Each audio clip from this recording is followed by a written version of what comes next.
try this a new way. I'm gonna show you the tricks that I know. I'm getting tired of talking, and I need more of a show right now.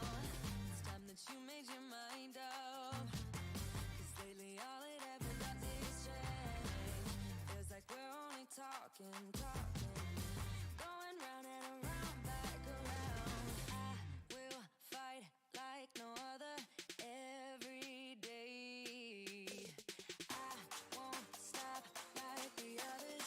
I will stay. 'Cause now is the right time, and I'm feeling alright. I'm playing your game like I know I can win right now. You got me on tonight, 'cause loving you is like I'm walking a tightrope so high. I won't be turning around, no, I won't be turning around. It's the right time, I'm feeling alright. I'm playing your game like I will win tonight. I think I'll do it on my way. I'm gonna show you what I'm going through, get you out of your comfort zone, 'cause I need more of the truth right now. It's time that you made your mind up, 'cause lately all it ever does is change. Feels like we're only talking, going round and around, back around. I will fight like no other every day. I won't stop like the others. I will stay. 'Cause now is the right time, and I'm feeling alright. I'm playing your game like I know I can win right now. You got me on tonight, 'cause loving you is like I'm walking a tightrope so high.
Hey guys, Sean here. Welcome to the F1 Word and to the race reaction for the 2021 Austrian Grand Prix. Better than last week?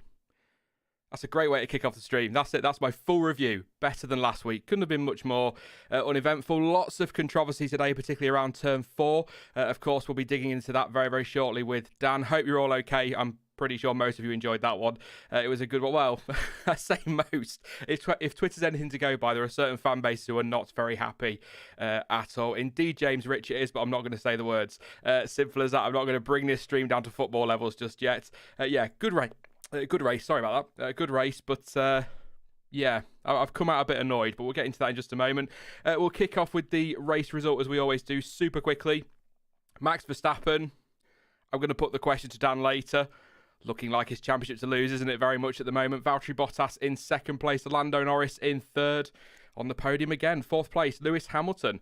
Fifth for Carlos Sainz, who I think drove superbly today. Sergio Perez in sixth. Scrappy day for him, let's put it that way. Seventh for Ricciardo. Really good result for him there. Eighth for Charles Leclerc. Ninth, Pierre Gasly. 10th for Fernando Alonso. George Russell, 11th. Again, on the fringes of points. So close, and it's 11th place, and he's under investigation. More on that later, of course, though. Yuki Tsunoda 12th, Lance Stroll in 13th, Antonio Giovinazzi in 14th, Nicholas Latifi 15th, 16th for Kimi Raikkonen, 17th for Sebastian Vettel, 18th for Mick Schumacher, 19th for Mazepin, and last, well, I suppose DNF for Esteban Ocon, who made it round all 3 corners, I think, if we can be generous with that one. Vettel, by the way, stopped on track. He's classified as 17th, but he didn't technically make it to the end, but he did finish ahead of Schumacher and Mazepin because of the way that one works. Yes, don't start already, DJ Naked. I'm not having it. Start already picking on me for last week. Unacceptable. How are we doing, Dan, mate? That was, I've said it like 4 times already in the stream, better than last week. Oh, definitely better than last week. It wasn't hard to be better than last week, but this was significantly better. This was Austria, an Austria we know. This is what we're used to at the Red Bull Ring. I really quite enjoyed that one, so thanks for having me, dude. Yeah, I thought, well, there's lots to sink our teeth into controversy-wise, I'm sure, and I'm sure everyone will be thrilled with our opinions about it. Justin says that you started 2 seconds late. That's a 5-second penalty. Thank you very much for your contribution, mate. Might as well. Everyone else was getting them today. May as well go that way. We'll start with Max Verstappen, though, as we always do with the winner. I'm going to be honest, and I don't want Max Verstappen fans getting mad with me. I've not got a lot to say. It's as simple as that. He drove pretty well off the line, led away, not really. I mean, Norris got a good start, but didn't really challenge him on that opening lap. He then disappeared up the road a little bit. We got an early safety car, of course, and then that gap came down. He had the perfect safety car restart, and that was, aside from his pit stops, Dan, about all we saw of him. But, you know, Verstappen fans might not like us not saying too much about him, but the best thing I can say to Verstappen fans on that one is it's because your man had disappeared. He dominated. Have we lost Dan? Or has my internet just gone? Let me know in chat if you can hear me. Should be good. Yeah, so that's probably my argument while we wait for Dan to come back. To Verstappen fans is that, you know, there's not much to say, but that's because he just absolutely crushed it today. And I mean, he did the same last week, didn't he? He was just in complete and total control. Grand Slam as well. Good shout there from, who said that in chat? Joseph. First one of his career, I believe. So massive weekend for him. Massive championship lead as well now. 30-something points. And, you know, at the end of the day, what can you say? I mean, his championship to lose, I said at the start, and that's kind of how I'm feeling about it. I don't know if Dan's back yet. He'll let me know, I'm sure. If not, we'll muddle through till he comes back. Hello? Ah, he's there. There you go. You are here. What's up, mate? You all right? Jeez, that didn't last long, did it? I didn't hear anything you just said. I do apologise, but I can gather, because Max was just a bit good again today, wasn't he? Yeah, it's essentially just, as I've just said, you know, there's not really much to say on him because he just bogged off and did what he needed to do, but there's no need to get upset because that's just a good weekend for him. I mean, I tell you what I will say, actually. Fans in the grandstand. Oh, what a noise, Dan. I didn't think I'd miss them, but I really did. Incredible. Yeah, I don't know about you, but first lap, through turn 1, charging up towards turn 2 or turn 3, whatever you want to call it, the noise, so loud, was perfect. I mean, a great race to have as, was that full capacity or 75%? No matter what it was, just having that noise on the TV. I didn't think I would miss it, but I fully have now. It was perfect. And the Orange Army are a bit nuts. They're awesome. We love them. But if that wasn't quite full capacity, you just know at Silverstone it's going to be the exact same. Yeah, 132,000 people. 132,000 people. It's only been 18 months or 15 months or whatever it is that we've been dealing with this pandemic, but that just seems alien to me. An even bigger crowd for Silverstone, as Sky keeps telling us, because apparently that's a competition. But anyway, but thank you as well to Robbie for your super chats. It's really good. Enjoyed the race. Good result for Danny Rick. Still possible for Russell to get points if those 8 drivers under investigation get penalties. There's 8 drivers under investigation. Hang on. And Justin as well now says, Dan gets a 5-second penalty. Thank you for your contributions on Super Chat. But yeah, anything you want to say on Max? I mean, it was a Grand Slam. Somebody pointed out in chat there. His first one of his career. 32-point championship lead now. I mean, he's crushing it at the moment. And he's dominated this weekend. He dominated last weekend. You know, without the tyre failure in Baku, is that 5 wins in a row, potentially? Or there could have been 5 wins in a row. I know shoulda, woulda, coulda, but I'm throwing this at you, Dan. I'm going to throw it at you, mate, because if Lewis Hamilton was 32 points clear of Max Verstappen after 9 races, or Valtteri Bottas or anybody like that, I'd ask you this question, so it's only fair to ask you the same. His championship to lose? Has he got this one pretty much in the bag unless he throws it away?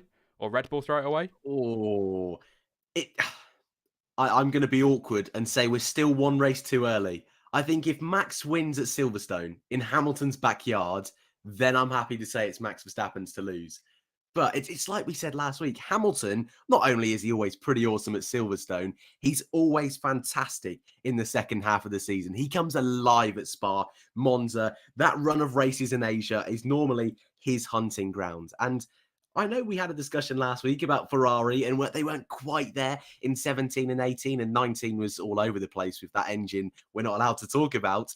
But I still think Hamilton has proved time and time again that these deficits he can overcome. But there's no denying this is the greatest Max Verstappen we have ever seen. And like you mentioned, Baku, he was so unlucky in Baku, dominating that weekend. A first Grand Slam this weekend, which I just kind of assumed he'd already had one. So that proves just how good he is driving at the moment. And yeah, superlatives you kind of just run out of at the moment with Max, because he is just so consistent, so in form. And yeah, today, faultless performance. I'll keep an eye on Twitter. Perez, Leclerc, Sainz, Mazepin, Latifi, Giovinazzi, Ricciardo, and Gasly all under investigation for not respecting double waved yellow flags at turn 5, which I'm assuming, Dan, was like the last lap in that incident with Kimi Räikkönen and Sebastian Vettel, is all I can think that was down at turn 5. So that result that you see on screen, I always put provisional on the one that scrolls at the bottom. That is very provisional and things could easily shake up. That's potentially a lot of penalties there. I'll come to Super Chats in a minute. I want to get through the top 3 super quickly. Not super quickly, but in good time still. We'll move on from Max Verstappen again. Sorry, Verstappen fans. I can't keep praising him because then I get other people telling me that I'm a Verstappen fanboy. I can't win on that one. Valtteri Bottas, second place today. I wouldn't say under the radar, Dan, but maybe not getting the credit he deserves for that. I mean, he's finished well up the road from his teammate, but at the same time, there are caveats in there. Hamilton had damage, made an extra pit stop, team swap positions. But I mean, he was better this weekend than he was in the race last weekend, I'd argue. Seemed a little bit quicker, and he did, early doors, looking after the tyres a little bit so he could extend, and great call from Mercedes under strategy to bring him in at the same time as Norris, because Norris had that penalty, which we'll get to in a moment, so that enabled him to jump him through the stops. Some good strategy calls, some good driving from Bottas, and I think that's I mean, it depends on what rumours you listen to. If you listen to the rumours, it doesn't matter what he does now. He's not in that car next year. If you listen to rumours from, I'm not naming names, but people that I might respect a little bit more on Twitter and in the F1 world, they're sort of saying that it's not totally decided yet and he needs some big results. That's a good time with Hamilton signing this weekend to get that second place in the bag, isn't it? Definitely. I don't really think I've got any criticism for Bottas this weekend. Makes a change, I know. It's his best result since Abu Dhabi at the end of last year, his first second place of this season. But I think what's more important for Valtteri, yes, it's great. He got a big haul of points, and that's going to help him close in on Checo, close in on Lando, which is kind of his aim for this season now. Now Hamilton and Max are so far in front. But I think just the fact he was giving Mercedes headaches today, it's been so long. Please, if you want to remind me of one recently, but I can't think of any, where Mercedes have had to think about swapping their cars around. Normally, Hamilton is just in his own little world at the front, or this year in his own little world with Max Verstappen. And it was nice to see Bottas at least challenging them, putting them in that position where Lando is catching. Do we let Bottas through? Do we need to protect Hamilton in the driver's standings? And that's something I just don't think we've seen enough of Valtteri this year. And it's why so many of us have been critical of him, because a few years ago, he was doing that. We were in a position in Sochi where, James, it's Valtteri, let's switch the cars. This time it was the reverse, and we've just not seen that for such a long time. And contracts, you're right. We have no clue if there's going to be a change at Silverstone. I highly doubt that, if there's going to be any sort of announcement. We've got no idea if he'll be in the car next season. But right now, for this very weekend, I don't think he put a foot wrong. Hamilton, if he had damage, if he didn't have damage, I still think Valtteri did the best job he could do, especially when Red Bull had the best car on paper today.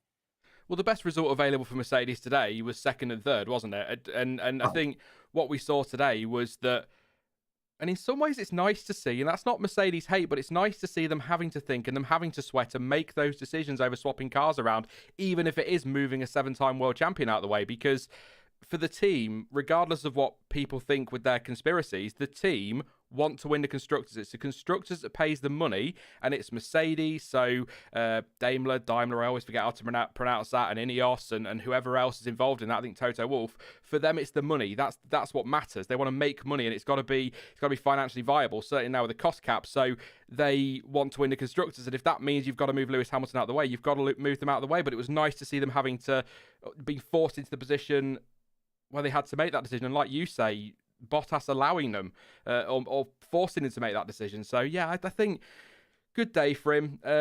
He didn't look thrilled, and I'm not going to get into my little psychology crap again, Dan. You know what I'm like with stuff when I start with this, but I wasn't. He just didn't look very happy, and it didn't look like a guy that was overly thrilled with second place. But at the same time, when he did his interviews, he was saying that was the maximum. They were fine with that. Red Bull were gone basically, and yeah, I don't know what to read into that, but I don't know. It's been a rough start to the season for whatever reason for Bottas. So I'm just pleased to see him up there, but 18 seconds behind Red Bull. I mean, they were never getting anywhere near them, were they? But hey, like I say, best result for Mercedes today, second and third, really, on raw pace.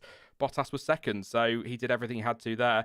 Lando Norris, though, third place. I mean, what a race he had for so many reasons, Dan. It wasn't just a turn up and second on the grid, cruise around, and oh, no, I've lost to Bottas. There was chaos for him, penalties as well, or a penalty. I want to start with credit, but we've got to start with that. That is one of the big talking points of the race, was Norris's penalty for, in the steward's eye, squeezing Lando Norris, he squeezed himself off track, for squeezing Sergio Perez off track at turn 4. When I was watching that live, my first reaction was, oh, he might be in trouble there. Then I watched the replays back and I thought, well, that's never a penalty. And then you watch Karun Chandhok's analysis and you're sort of like, well, we want close racing. We don't get a lot of close racing in Formula One these days, but hopefully that changes next year. He's gone for a move around the outside as Perez. He's taken that risk. Like, again, Karun Chandhok says, I'll totally admit that I'm stealing what he said because I sort of agreed with what he was getting at. So why is Lando having to back out of that because the other driver took a risk? And then you sort of think, well, yeah, maybe it shouldn't have been a penalty, but at the same time, I'm really genuinely, it's not a cop-out. I'm genuinely so on the fence with it because from the steward's point of view, he didn't leave Perez the room, but at the same time, Perez chose to take that risk. You see what I'm getting at? So it's quite a difficult one to explain in the sense I can see why the stewards gave it, but what's Norris supposed to do in that situation? Just cut to the inside, lose loads of time and become vulnerable to the car behind because Perez chose to take that risk? Yeah, I'm with you on this. I'm fully with you on this because you're right. Perez, he's gone for it. He was not backing out of that move, and I'm sure we'll get on to Checo a little bit later on. Oh, apologies, did I cut out there? No, I was just going to say that's absolutely fine that Perez went for that. It's a racing driver; he needs to go for that. Yeah, 100%. Checo, especially in those opening stages of the race, he wanted to secure that 1-2. So I understand why he's gone for it. And I understand why Lando, at that point in the race also, wants to defend. He doesn't want to give up second place at that stage of the Grand Prix. But he did squeeze him.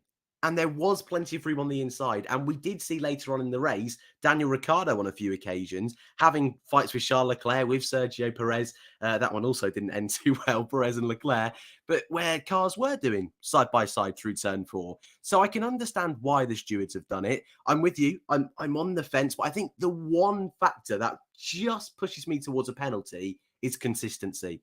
And it's something I know we have all moaned at for the FIA, for Michael Massey, for a couple of years now, is that consistency with penalties is not there. And last year, at this exact race with Hamilton and Albon, yes, there was a little bit more contact in that particular occasion, and Hamilton was a little bit behind on that one, and Albon was a bit in front. Minor details.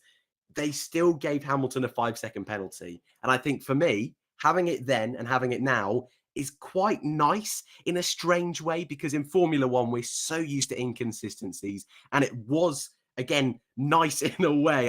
Nice isn't the right word, but it's good to see that they kept consistency with those penalties later on in the race and not choosing slight little details that differed between each incident to make changes to a 3-second, a 5-second, a stop and go, if that makes sense.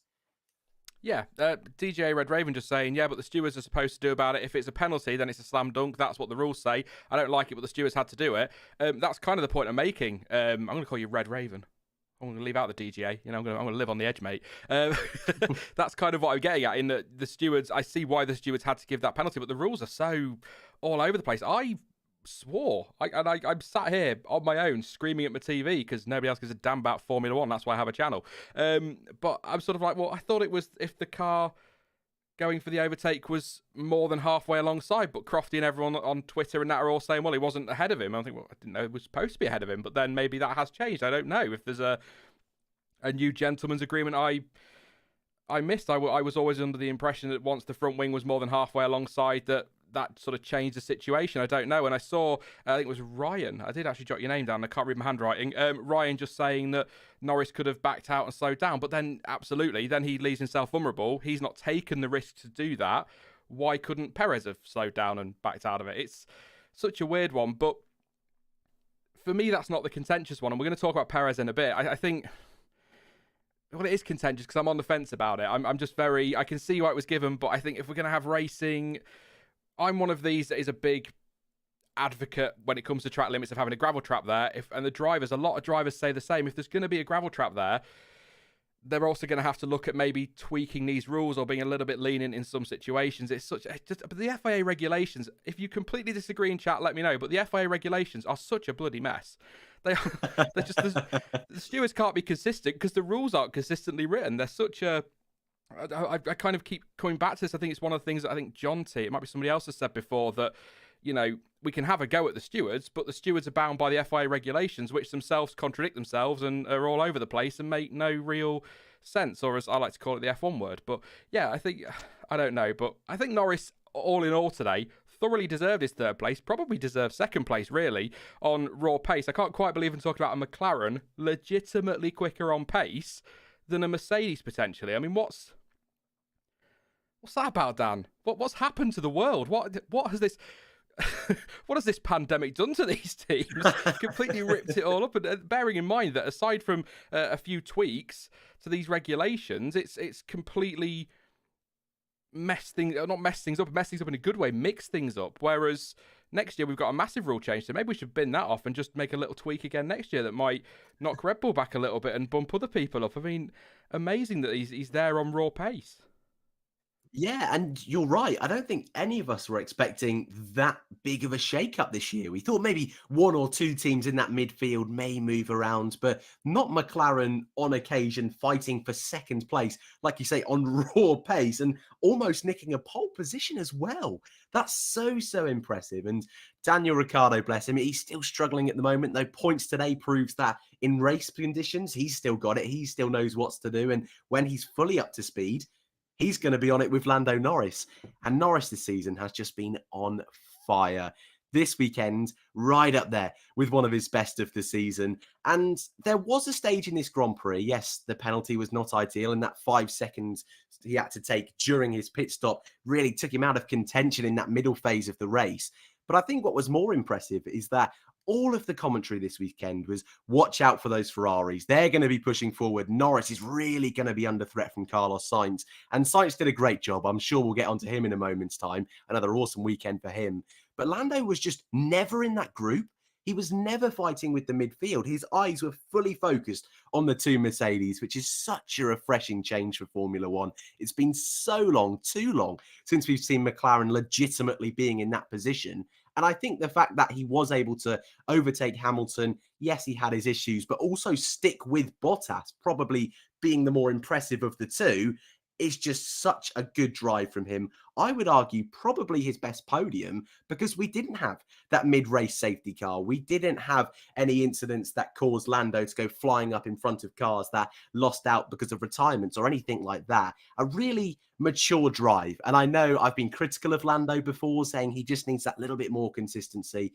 And boy, is he delivering this year. Another mega performance. Yeah, I think, yeah. I mean, I'm just trying to think if I agree if that's his best. I think you're probably right, because there wasn't. I don't like using the term luck, because you make your own luck and you've got to be in the position to take advantage when it falls your way and all that business. But there wasn't any luck involved, was there? I mean, yeah, Hamilton had damage, but he was there on the pace with the Mercedes anyway. He was keeping Hamilton behind for a while. So I think, legitimately on pace, and probably is his best podium. But I think, he had the fight with Perez, and maybe he would have ended up fifth today. But if McLaren are looking at a situation where they start in the front row and they're sort of thinking, worst case scenario, we end up fifth. I mean, that's bloody brilliant when you consider where they're a midfield team. I know we've got kind of this weird thing this year. We've got like it's top two. It's becoming a top one, isn't it? But a top two, and then you've got the next two, and then you've got another big gap, and then you've got another big gaggle of cars, then another gap, and then some more. But they are the midfield, so it's great to see what they're being able to challenge. And even if it is track specific, it just means every now and again we're going to get a McLaren, or we're going to get a Ferrari grabbing a pole position like we saw with Leclerc, or two pole positions. Unfortunately, couldn't start in Monaco.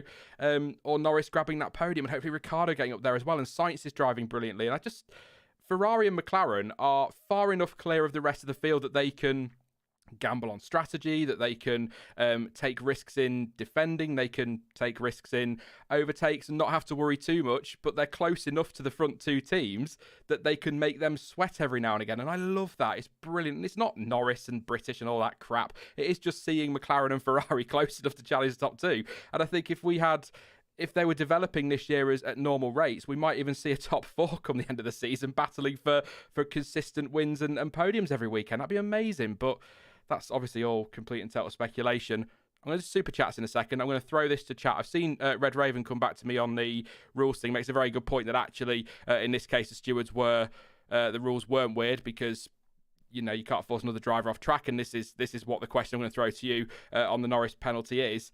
Do you think Norris, yes or no, left? Not do you think he deserved the penalty? Do you think Norris left Perez enough space? Because that's the key here. Because if he didn't, and you deem he didn't, that's the right decision from the stewards based on the regulations. DJ Red Raven is kind of spot on with that one, to be fair. So do you think, Dan, Lando Norris, I'm sorry, mate, I'm so sorry, left Sergio Perez enough space? I don't. That's the real kicker for me, and that's why I think it's understandable why it was a penalty. Because again, we did see multiple occasions today. Even Lando himself fighting, I think it was Lewis Hamilton actually at turn 4. He did give him enough room, and it is doable through turn 4. It's very on the edge, yes, like we've said a million times. But yeah, if you're going to really be that black or white about it, he didn't leave him enough room. Just bearing in mind as well that by the regulations, the track is defined as between the white lines. So the green bit, if he's on there, that's not technically enough room. It's so, I don't know. I think it'd be so much easier if they just didn't bother with the green bits and just stuck the gravel straight there. But I understand why they can't, safety, motorbike racing, things like that. So yeah, but top three, I don't think there's much, apart from obviously that incident with Perez, I don't think there's much really negative to say about the top three, which is nice. I don't think nobody's looked into anything. Nobody's Again, apart from that incident, really made a mistake. And is that a mistake or is that just hard racing? And unfortunately, it didn't pay off this time, whichever way you want to look at it. Bottas drove well to get second place and force Mercedes into making decisions and great strategy calls. Verstappen dominated. I think it's one of those days where the top three can be very, very happy with their performances, as I'm sure they will be. Let's go through these super chats before I get on to any more waffle for the race. Got quite a few came in. We've covered Justin. Thank you again, Robbie, and Justin again. I'm going to say I'm just going to say Lask Gaming. You know who you are. Thank you very much for your contribution. Said a good lead in the championship for Max, but still a long season ahead. Very true. 23 races. Rifle says Herbert was even disagreeing with the stewards. Johnny Herbert. Yep. People think I could talk. Johnny Herbert will go all day. When we were at Autosport, Dan, they said that to us, didn't they? They said, if you interview Johnny Herbert, he'll not shut up. But he never sticks to time. Greg Burrs, thank you very much, mate. He says, surprised Russell didn't get more of a shout for driver of the day. Outstanding against Alonso. Gutted he didn't crack into the top 10 on the road. Of course, we'll get to Russell soon. Robbie again, thank you. Says Perez could be on for a race ban currently on 9 points. If he gets 2 for ignoring the yellows, he's on 11. Announce how. Is that Albano or Albono? I think I'll say Bono because Bono sounds a bit more, appropriate. I don't know. Jamie says big thing is that unlike Ferrari, Mercedes in 17 and 18, the midfield is much closer to the top guns, so mistakes or errors are more significant for Mercedes and Red Bull. You have one bad weekend, it's catastrophic. Very good point. Of course, also one mistake, and instead of just losing out to a Red Bull, you're losing out to a McLaren and possibly a Ferrari. Good shout, Jamie. Felix says, is it fine because Norris ended P3, which is where they probably would have been, but what is he supposed to do against Perez? Break and let him go through? I kind of answered that when somebody else put that forward through Felix, but thank you very much. I think he would have been second today without the penalty, just depending on the pit stop. Well, I don't know, Bottas was quite pacey, wasn't he? But they were very close for pace. So it would have been a good race on battle between them two, I think, for second place. And Raz says, Kimi defended Alonso's honour against Vettel. Senior citizens stand up for each other. Very good. Thank you very much for all your super chats. We'll rock straight on. Let me get my order back up so I can see what is going on. I like to have the race order in front of me so I don't forget anybody. We'll try and get through everybody, or team by team, as we always do. Obviously, if we miss anything, don't forget. You can probably say it for me, chat, to be fair. It's a reaction, not a review, so don't worry about that. Lewis Hamilton, we're talking about him down there in 4th place, but he is there, 4th place. Disappointing day, 46 seconds off the lead. He didn't make an extra pit stop than Verstappen at all, did he? They both made 2. 46 seconds off the lead, 26 seconds behind Norris. Did make an extra pit stop than Norris and Bottas. Not really the pace to challenge Verstappen today. I think we've all kind of agreed on that one very much. Little bit of damage, which apparently happened over the curb, which is why he was struggling for pace versus his teammate and Norris. I think Toto Wolff called it damage limitation. Is that sort of the point we're at with Mercedes? Is that what they have to do at the minute, Dan? Just damage limitation? Because I don't think, I think Bottas drove well, but I don't think either driver did anything particularly spectacular. Even prior to the damage, Hamilton wasn't exactly, great battle with Norris. Took ages to get past him, and I think said over the radio that Norris is a great driver, which is really nice to hear. Passing of the baton, totes emosh, and all that business. But yeah, I think it's just felt really quiet from Mercedes this weekend, and Lewis Hamilton in particular, unless that's just me. I don't know. I know what you mean. It's just something we're not used to, is it? Mercedes not consistently winning races. This has got to be the longest streak Mercedes haven't had a win, easily in the hybrid era, probably ever in their form since 2013. Let's not get too carried away, Dan. I think the real talking point with Hamilton is that damage, isn't it? Because that first stint of the race, he was able to get past Norris. He was the only driver closest to Verstappen. And I think even then, damage limitation is going to be in place. Because Verstappen, as soon as he nails lap 1, as soon as he nails turn 1, he's gone. He's done for.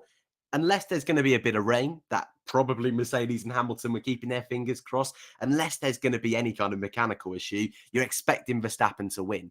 And I think even at one stage today, they were probably expecting it to be a Red Bull 1-2. So at that stage of the race, before Hamilton had got his damage, I think they were very happy being able to play around with Norris, hoping Bottas could get through. Then eventually he was able to, with that 5-second penalty applied to Norris. So it's a strange position they're going to be in. They're so used to winning. They're so used to dominating. They're so used to 1-2s. now being in this position where, all right, guys, we're not going to be the quickest car. We've got to replay our strategy. We've got to switch the cars round if need be to get maximum points for the constructors.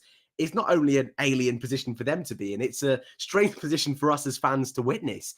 And I think Hamilton today, I believe he would have got second without that damage. That being said, it's hard to tell how much damage there was, because when he did run out wide, we're not exactly sure if it was through that turn one incident where he went quite deep and ran over that sausage curb, similar to Lando Norris. These cars are so flimsy, especially the floor, especially with the changes on the floor this year.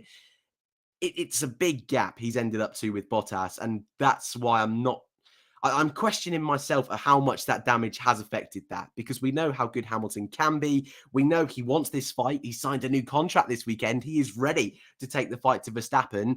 But you're right, it was a quiet day in the second half of the race. And after he was overtaken by Bottas, overtaken by Norris, we didn't see him again. And that's just something we're not used to with Lewis Hamilton. I've thought of what I meant by quiet weekend. They almost just seem to have accepted the fact that, in fact, they probably have just accepted the fact they're not going to be on Red Bull's pace this weekend. No point stressing about it. Let's do the best we can with what we've got. Like we've said, damage limitation, and then we'll go to Silverstone to see where we're at. Because it's a very different track, isn't it, Silverstone? So, well, it's still quite high speed. But so I think that's kind of what I mean, is they've just sort of accepted their position this weekend, which is weird to see. It is alien to see. But yeah, I mean, you've kind of covered everything on Hamilton there. Quite nicely. Nice little fight early on to hold off Perez, which I think was important. Or to try and get the move on Perez, and Perez held him off, obviously prior to everything that happened with Lando Norris. And I just saw something in chat that I do want to bring up, which is a very good point, because I forgot to mention it. It's in my notes, and I've just found it, but I want to give the person a shout out who said it, and I'm not going to be able to find it, am I? You'll know who you are if I can't mention your name, so apologies.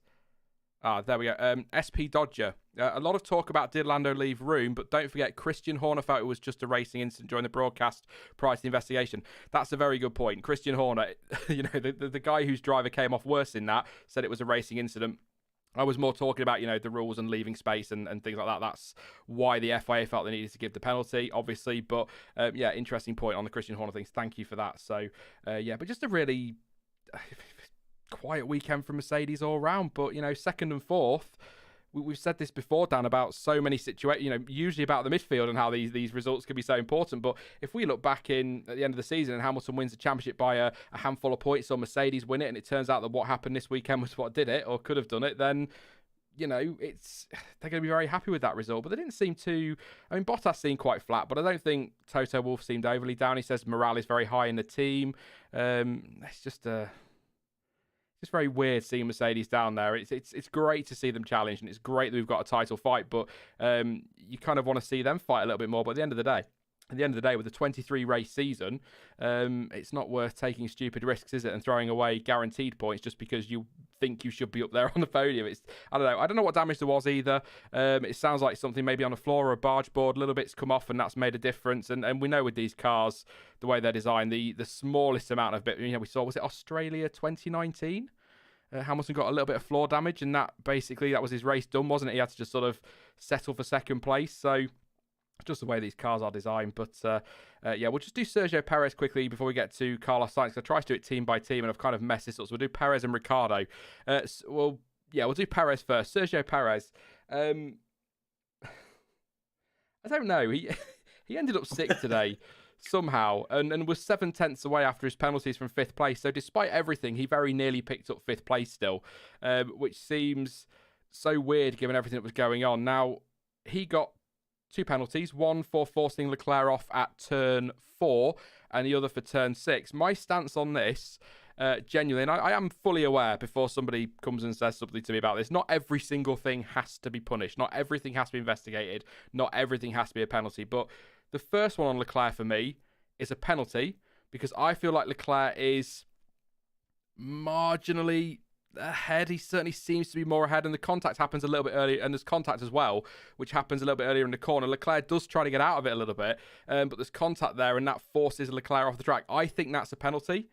However, the one at turn 6 for me is a little bit weirder. I don't necessarily agree with that one, and I kind of think that what's happened is because the stewards gave the penalty for Norris on Perez, they kind of had to then give the penalty for Perez on Leclerc number 2.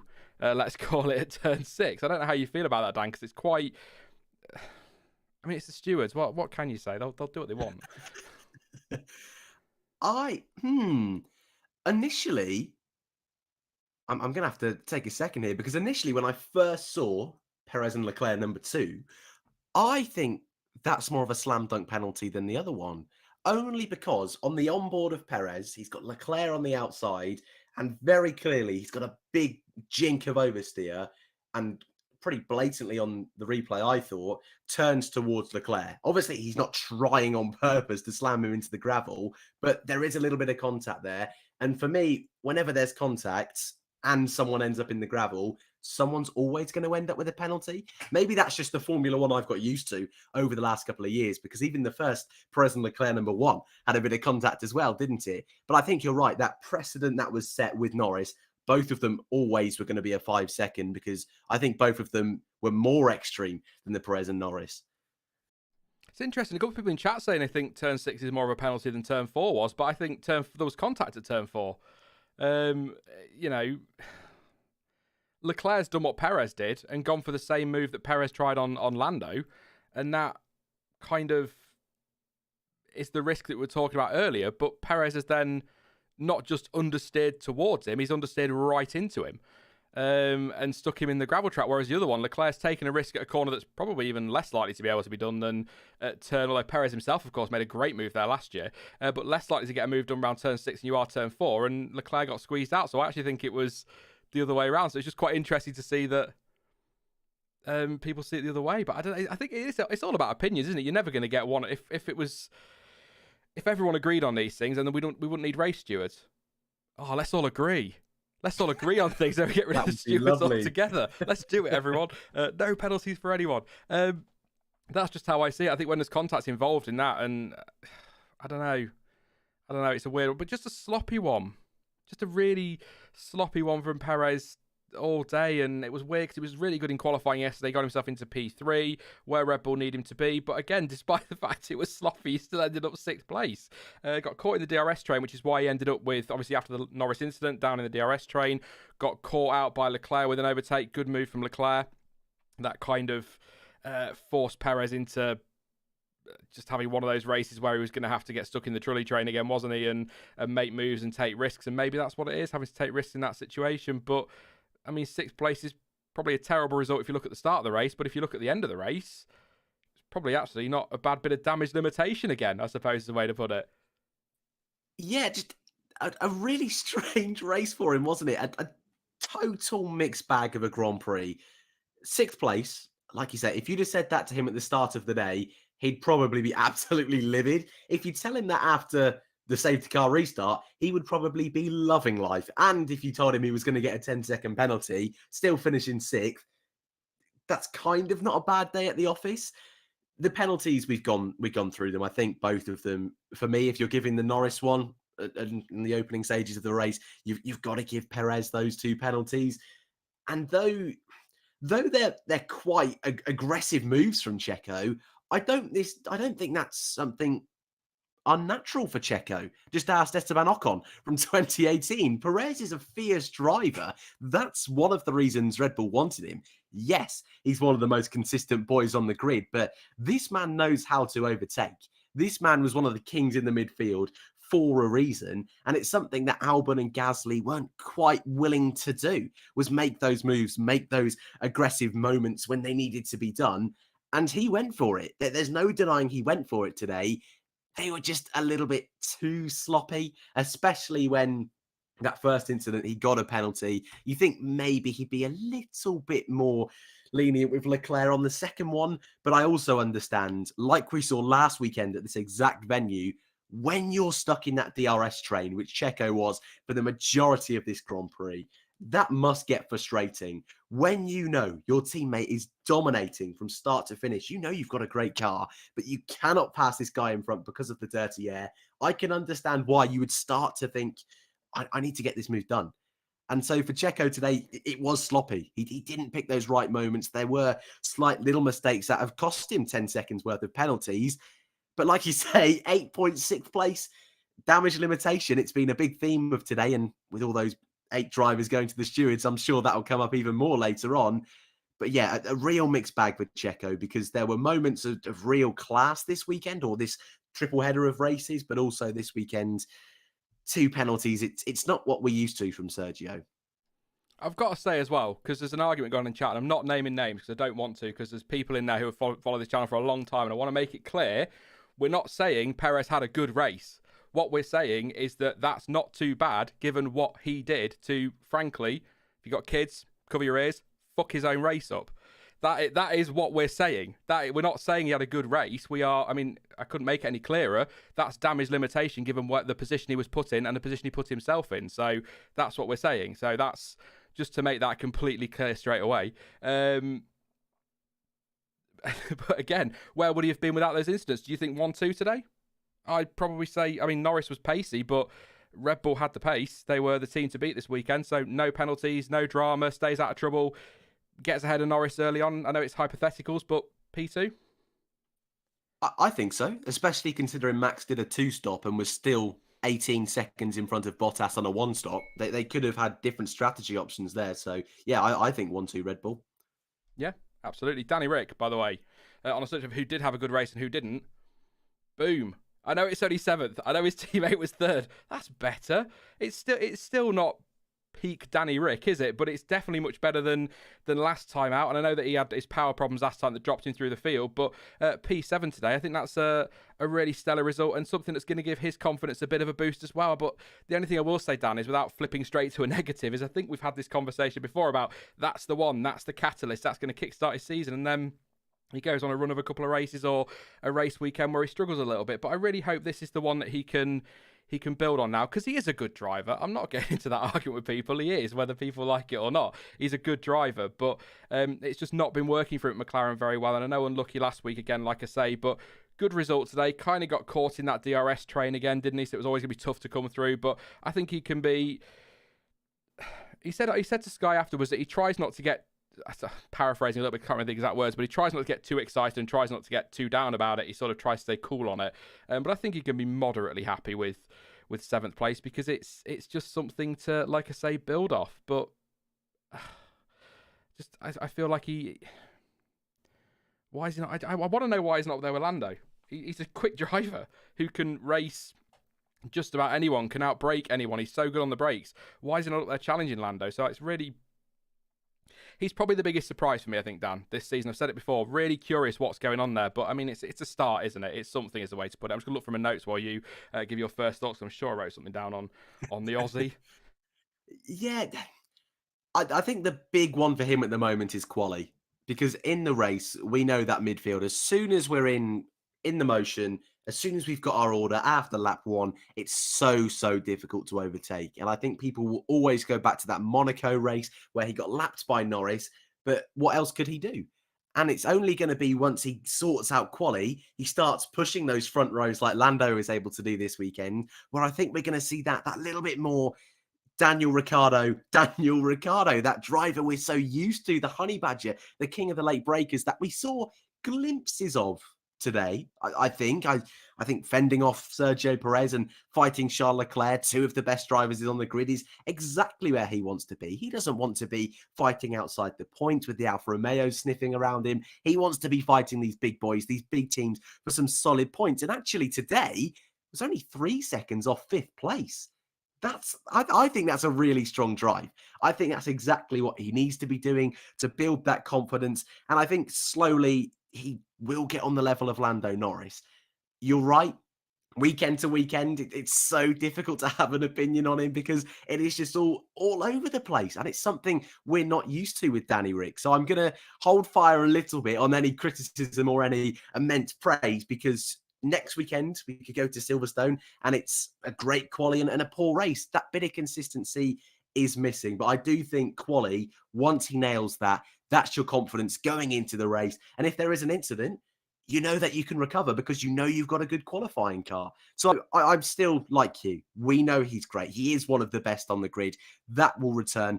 That bit of confidence, though, is definitely taking a bit more time than I expected as well.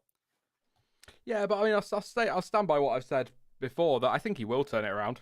I don't think Oh, definitely. I think he'll find that speed. I just think he needs to get used to the car. And I know it's been 9 races, but he's he's been in a few teams the last few years as Danny Ric, hasn't he? Red Bull to Renault to McLaren in pretty quick order. Not quite as quick as Carlos Sainz was moved around at one point in his career, bless him, but yeah, fairly swiftly. So I'll take him time, but I think he will. And I think when he does, I think McLaren versus Ferrari gets even spicier than it already is, because it's a mega fight. It's a mega fight already, and I'd love to see Danny Ric up there, backing Lando up for the points. And whichever way you look at it, though, he is 60 odd points behind his teammate after 9 races, so he's got to turn it around. But I think he will. Maybe that's naive optimism. Maybe I'm a little bit of looking back at his Red Bull days and thinking he's better than he is, but I think he's a bloody good driver. I think he's right up there. So we shall see. We'll get onto Ferrari. Carlos Sainz, I think, we've sort of gone from Daniel Ricciardo, who's struggling to kind of find his feet in that McLaren, but had a better weekend this weekend. Carlos Sainz just got in that Ferrari from pretty much day one, and he's just got control of it. And it's great to see, because a few people were quite sceptical when he got the drive, but I was absolutely rooting for him for that one, because I thought it was the right shout, and it's working out at the moment. He's a match for Leclerc, and I love that. It's fantastic, and a great race again today. Started just outside the top 10, dropped down early doors to 14th, was a little bit concerned about the grip early on and didn't think he'd have the pace, and then he's come through the field. Great shout from Ferrari to swap the drivers around on alternate strategy. It's quite an easy decision to make, I suppose, isn't it, if one driver's considerably quicker than the other, and that helped him end up P5 today, and they're big points for Ferrari. So really, really good drive from Carlos, and I think that this battle, if the championship battle does end up being a Red Bull dominance, I think this battle between Ferrari and McLaren is going all the way, Dan. I really do, and that's fine. I love it. I'm gonna cut the table up tomorrow, and I'm gonna cut Red Bull and Mercedes off and just pretend it's the 90s again. Well, I think what's even greater with this battle is Ferrari have got 2 pole positions this year. They've got 1 podium. McLaren 1 front row.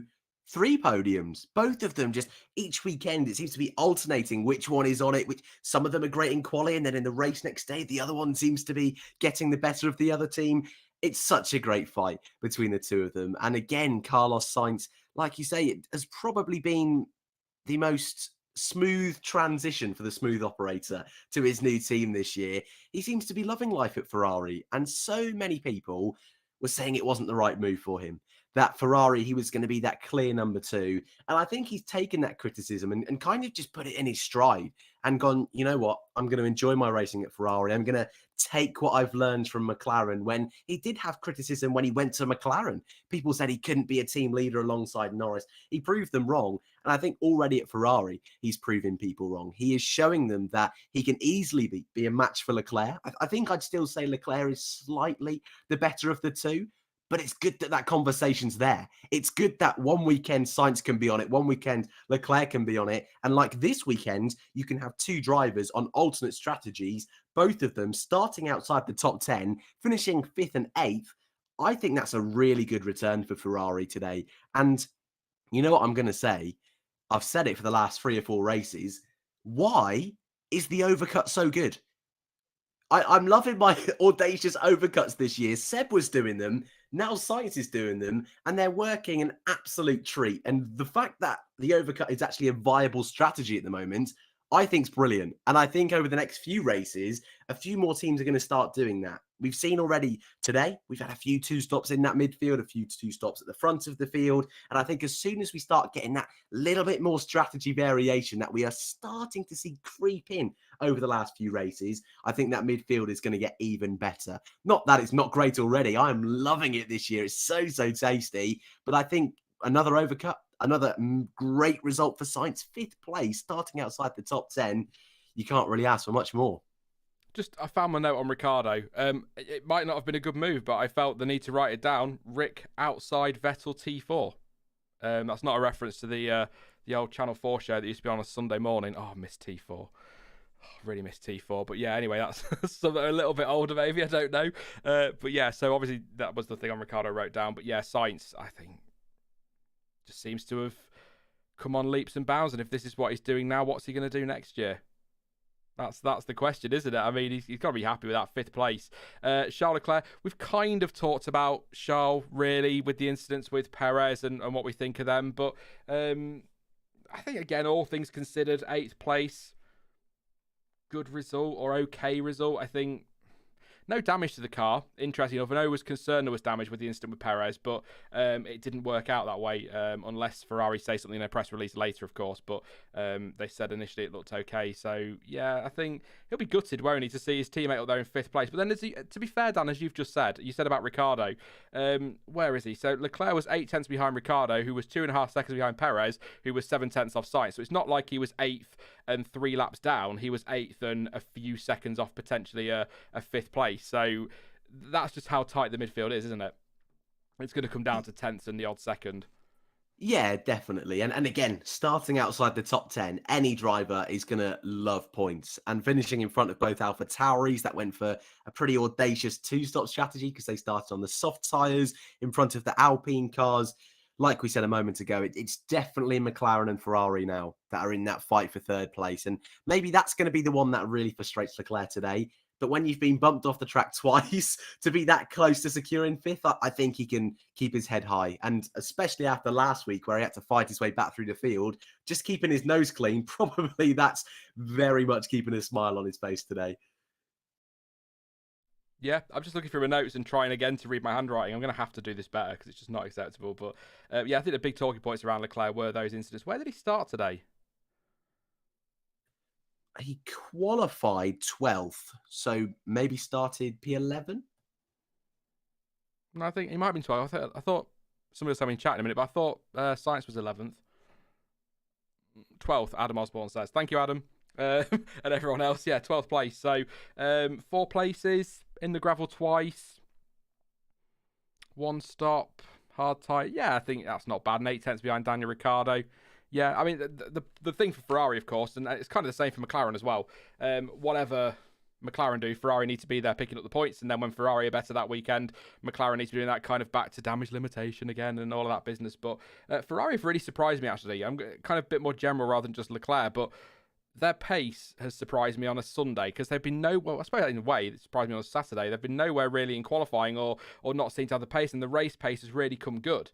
I know there were some in my preview who were concerned that Ferrari would struggle this weekend on the softer tyres, but it seems to have worked quite well for them. I know the hards are last week's mediums or whatever, but or I don't even know how. Whatever, you know what they are. But yeah, I think just good to see they've got the pace on a Sunday, which I suppose is where the points are paid. And if they qualify 11th and 12th on odd weekends, they get a free choice of tyre. They can run that strategy you love so much, Dan. I bet you got posters of that strategy all over your wall. You're so in love with it. And then they can get the result they need. So yeah, I think Ferrari can be pretty happy. I think Leclerc will be as happy as he can be, being behind his team. I know Leclerc likes to be right there, doesn't he, with his team? I mean, every driver does. It's the first benchmark, isn't it? But Pierre Gasly, P9. Yeah. I don't know what to say about Pierre Gasly. 2 stops today, which I don't feel didn't really work as a strategy, maybe. Kind of at one point was a bit of a cork in the bottle, wasn't he? But still, it's, again, I think we said this last week, it's points on the board for AlphaTauri, and that's kind of what they need to keep doing. Because I think they're going to end up in a... Maybe they won't. Maybe they will get a season-long battle with Alpine and Aston Martin, but I think they'll sort of end up in their own little squabble, won't they, the AlphaTauris? But a couple of points for Gasly, just carrying on doing what he does, and I don't know what to say, really. I love being live. It's so much better than videos because I can just go, I have no idea.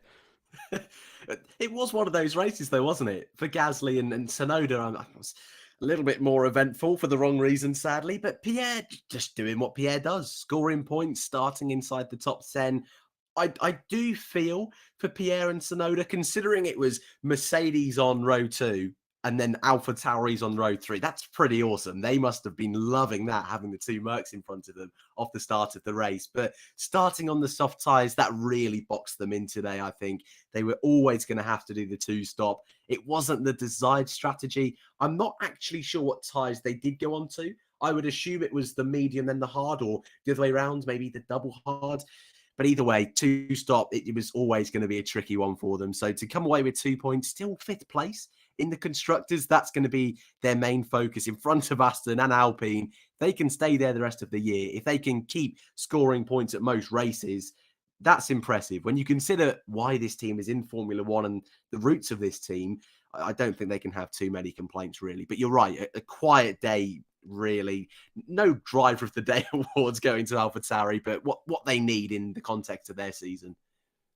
Joseph just said in chat, kind of sort of what you were touching on there, Dan. To his credit, he managed to turn the worst strategy into 2 points, so that's a good one. I've got a couple of notes on him. Did manage to challenge Bottas early on at turn 3 and turn 4, but Bottas kept him behind. Pit stop, a little bit slow on the right front, so maybe that cost him some time as well. And I'm sure I wrote something else on Gasly, other than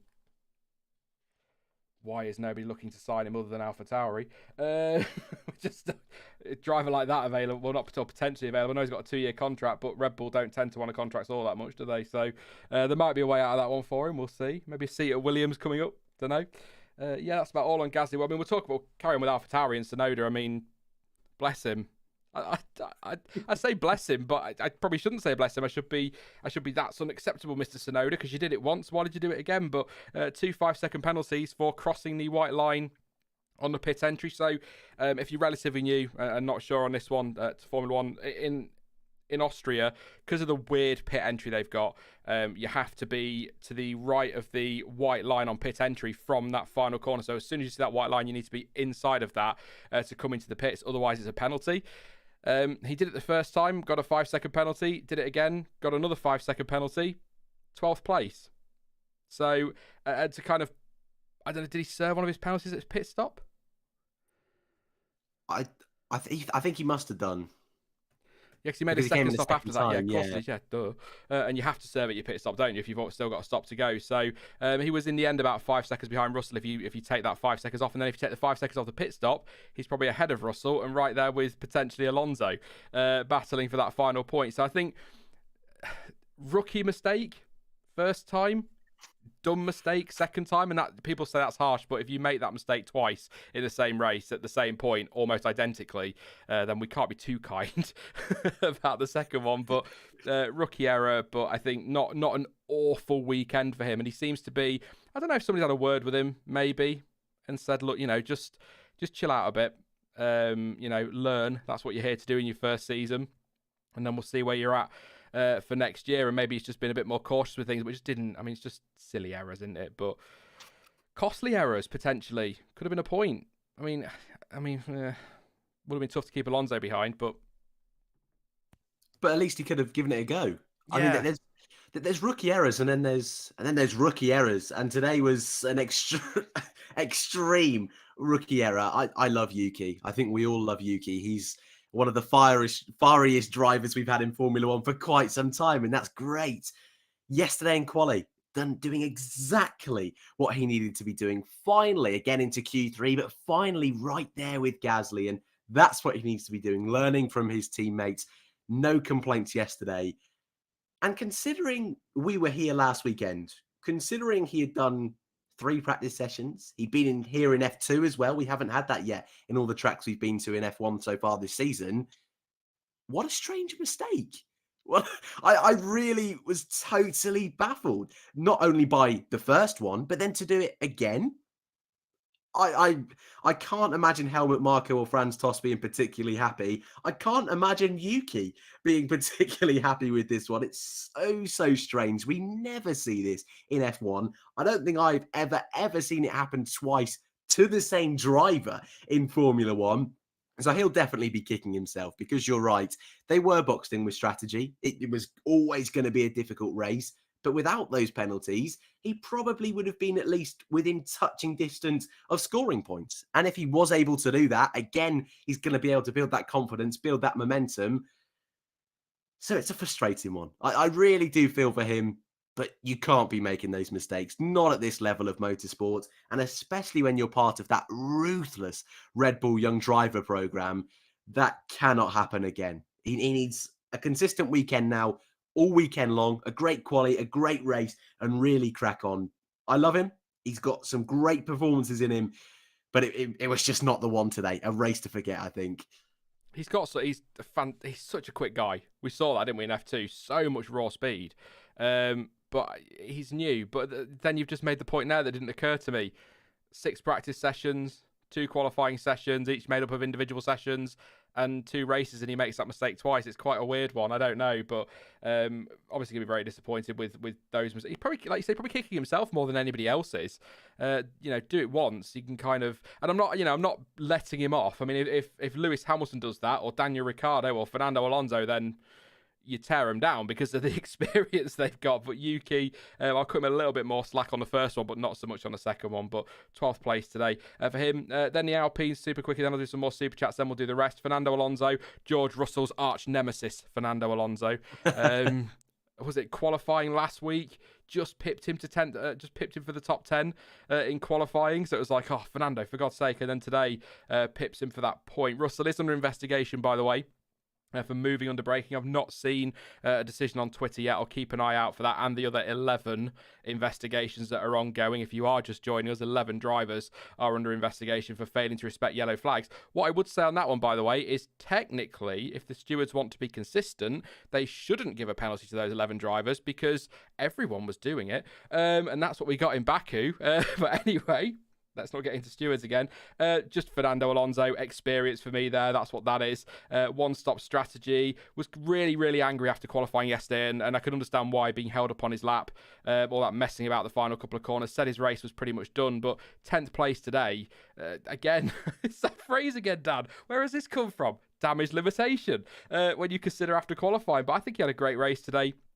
Fantastic battle with George Russell. I mean, I don't know if those two are kind of really good friends away from Formula One or something, but Alonso seems to have this huge, mad respect and admiration for George Russell, doesn't he? So it was great to see them go wheel to wheel. And can you remember, I think it was in sort of one of his earlier years, if not his debut season, Charles Leclerc was always seemed to be battling with Alonso.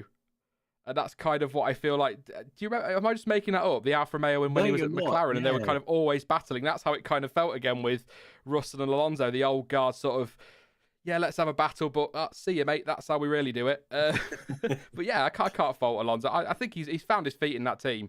It's taken him a little while, a little longer than I thought it would, to be fair, but just showing his class today and a point for Alpine, an important point for Alpine in what is going to be a tight fight with AlphaTauri and Aston Martin this year. Definitely. And old Fernando, it's great that he's back in Formula One, but he did have a shaky start to the season. A great race in Bahrain that I never shut up about because I thought that was a bonkers race for Fernando. But then a bit of a lull, a really difficult weekend in Imola. And then the next couple of races, it was all the Esteban Ocon show. Ocon today, bless him, lasted 2 seconds. A quick bonk and he's done. Out of the race within 2 seconds, bless him.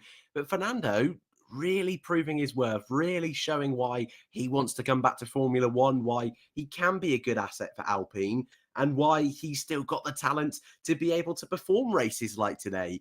And though George will be annoyed, I think he showed today that by fighting Alonso, holding him off for as long as he did, even if he gets a penalty, I assume that's what his moving in the braking zone will be for, if he does eventually get it. I think the fact that Fernando's putting George under pressure is exactly what both of them need in their career right now. Alonso needs to be showing that he has got the ability to still make overtakes. There's a certain other experienced driver that wasn't quite able to do it today at the end of the race that I am sure we'll get onto. But I can't really fault Fernando today. I can't really fault him this weekend. Again, in front of Ocon in quali. Probably would have got into Q3. Seems like he was going to be putting on another great lap, another great performance. So I'm happy to be proved wrong on this one. He's really starting to get his confidence back up, get that bit of consistency that I never shut up about, that I love Formula One drivers to have. And that I don't want to say that old Fernando's back because he's matured as a driver, like all drivers do, but he's certainly getting the swing of things now. And I feel his season's really starting to kick on. Yeah, I mean, I got the measure of his teammate all of a sudden as well, hasn't he? Really weird couple of weeks for Ocon. I know it's probably just like or is it a coincidence? We've seen it before with drivers. They sign a new contract and they don't get complacent, but the pressure's not on. So maybe you take a few less risks or you don't push quite as hard as you could. I mean, it sounds crazy, but there might be a subconscious thing. I don't know, but it's just really coincidental that he signs his contract and he's really gone off the boil because he had such a strong start to the season. And I think I said it last week, and you and Aldas were kind of like, "Oh, harsh." But you know, is it just that Alonso's found his feet now, and I kind of would argue that Alonso certainly at his peak was a different level of driver than Ocon is the only phrase I can think of. So maybe we're just seeing that experience and the difference that brings. I don't know, but I do not fault Ocon at all for today. I can only fault Ocon on his qualifying yesterday because that's what put him in that position. But he sort of squeezed between Schumacher and Giovinazzi, wasn't investigated. Squeezed between Giovinazzi and Schumacher, and his right front just took what looked like such a light tap, and it just bent inwards, and that was obviously not a light tap, but it just looked like it was in huge accidents before, and that looked like nothing in comparison, and that was it. Damaged his right front, and it was game over. I say it wasn't investigated. I can't remember if it was investigated, but it wasn't a penalty for Giovinazzi or Schumacher. But just one of those lap one things, Dan. Wrong place, wrong time. Again, wrong place because of his qualifying, to be fair. Yeah, quali needs to be better, and this bizarre twist of events, it isn't good enough at this moment in time. And I think what's more weird for Alpine is that they haven't had a single race this year where both drivers are firing on all cylinders. It seems to be, maybe that's just me, but I feel like every race we've gone to, either it's Ocon who's doing a great quali, a great race, or it's Fernando doing a great quali and great race. And they're in a stage of the season now where they kind of need both drivers to be able to fight, to put them on these alternate strategies. I don't know, maybe one should do an overcut. That's brave of them. Probably wouldn't work out. But they need that. They're in a really tight fight with Aston Martin, a really tight fight with AlphaTauri. And they may be one of these teams that decide to shift focus to 22 a little bit earlier. But the car they've got now is pretty good. It's Q3 worthy. It's point scoring worthy. And Ocon, yeah, you're right. There's not a lot he could have done today. It's not like he was in a drastically horrendous position at the end, exit of turn 3. But starting 17th, that car shouldn't be starting 17th.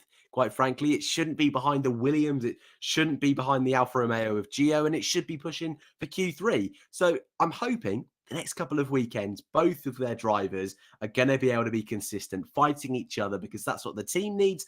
Secretly, that's what we all want to see as fans, these two guys pushing each other. But there's no denying, for whatever reason, since that contract, it's just not been going well for Esteban. I've got nothing else to add, Dan, because he got through 3 corners, bless him. I hope he can pick it up from Silverstone, because I agree that car is better than where it was in qualifying. It might even be that the track doesn't suit him, but I don't know. We'll see. We'll see what he does at Silverstone. Somebody in chat actually said there they could see Alonso getting a podium this year.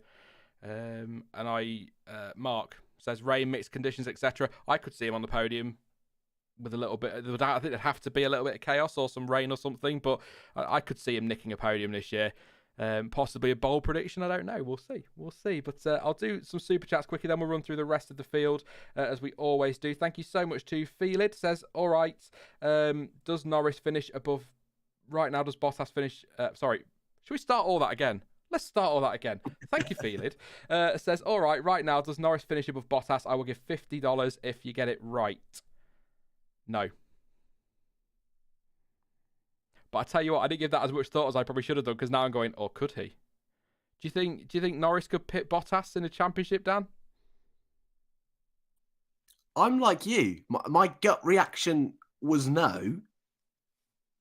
But we're almost 10 races in. We're almost at the halfway point, and Norris is looking comfortable.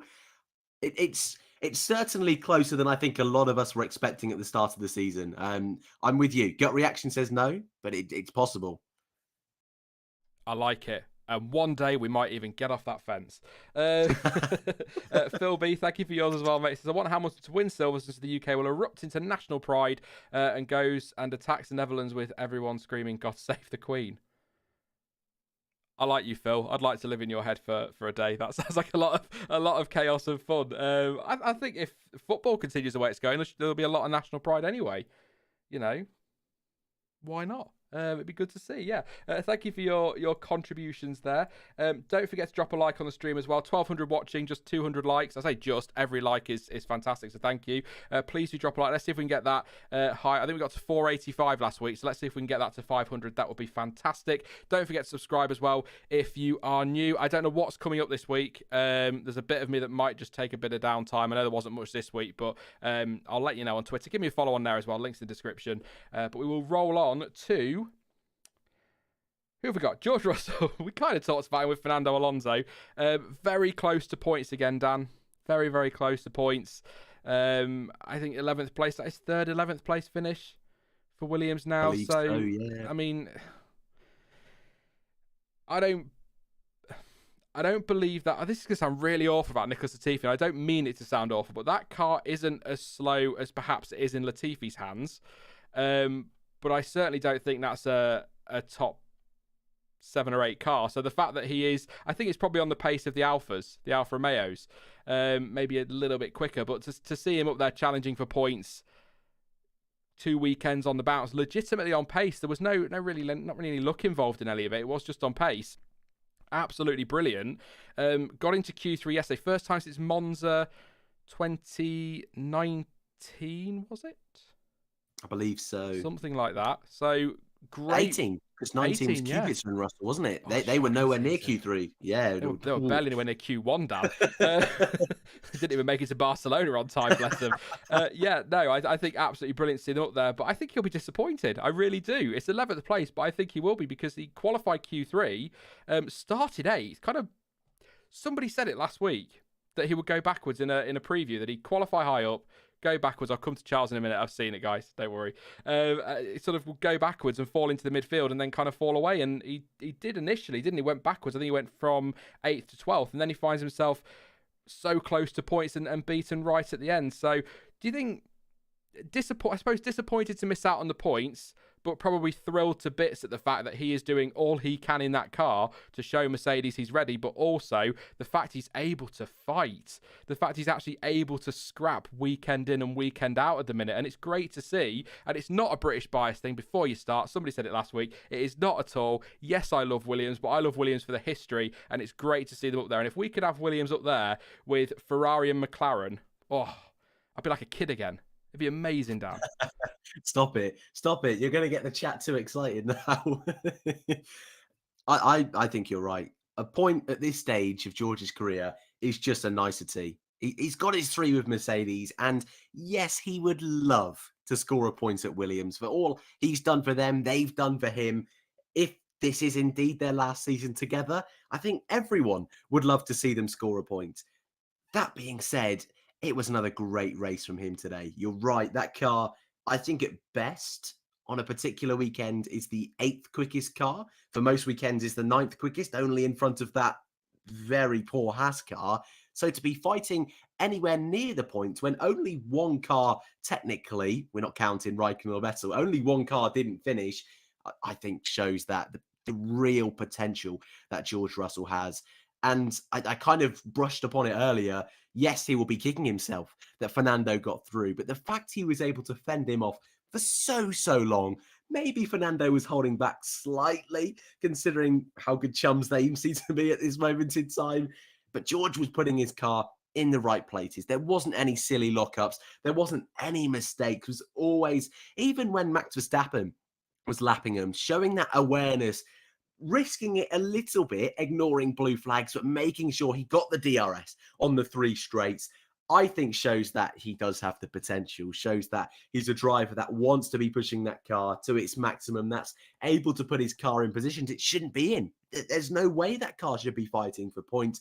No way it really should be in Q3. Again, probably depends on your opinion on Nicholas Latifi, but I think he's a solid driver. Yes, he had a quiet race today, but George Russell doing everything he needs to be doing.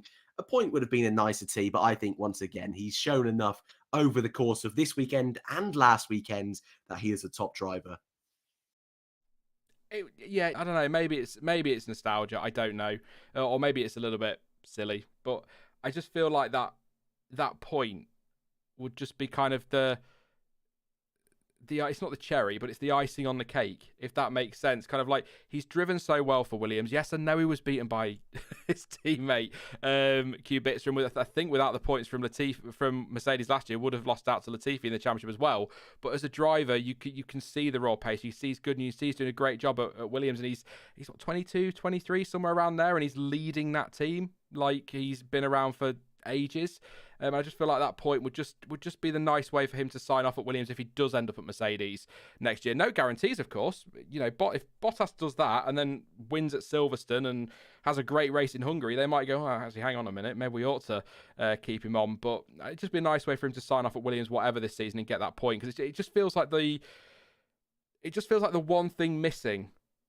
Do you know what I mean? He's developed really well as a driver at Williams, and he's done well at that team, and the team have done well by him. So it just feels like the one thing missing, and it would be nice to see him get it. But I don't think it's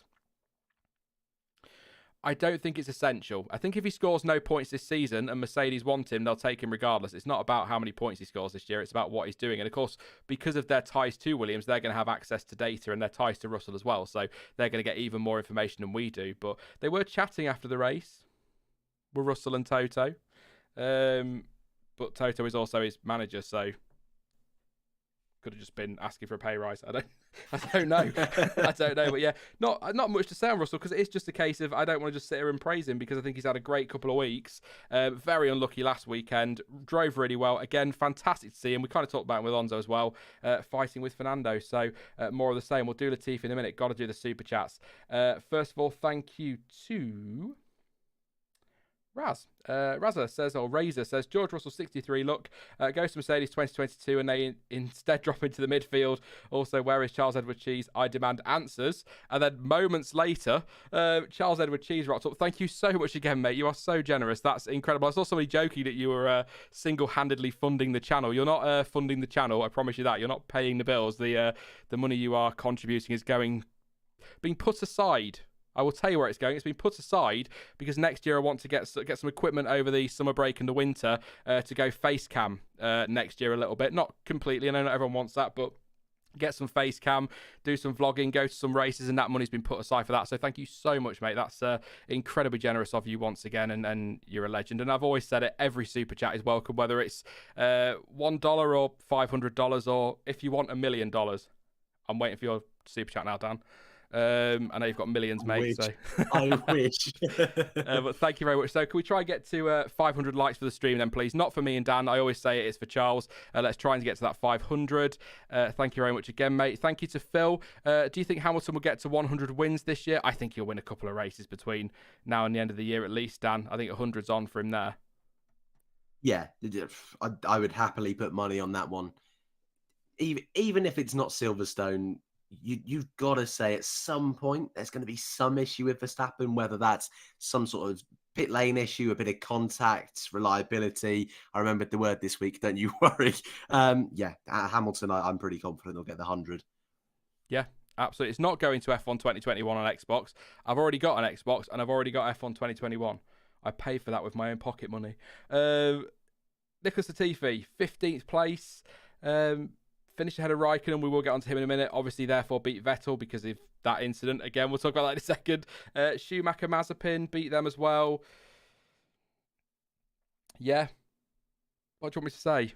Honestly, I like Latifi. I do. And I think he's doing a better job in that car than perhaps Russell's making it look. Sounds really harsh, and maybe more than he's...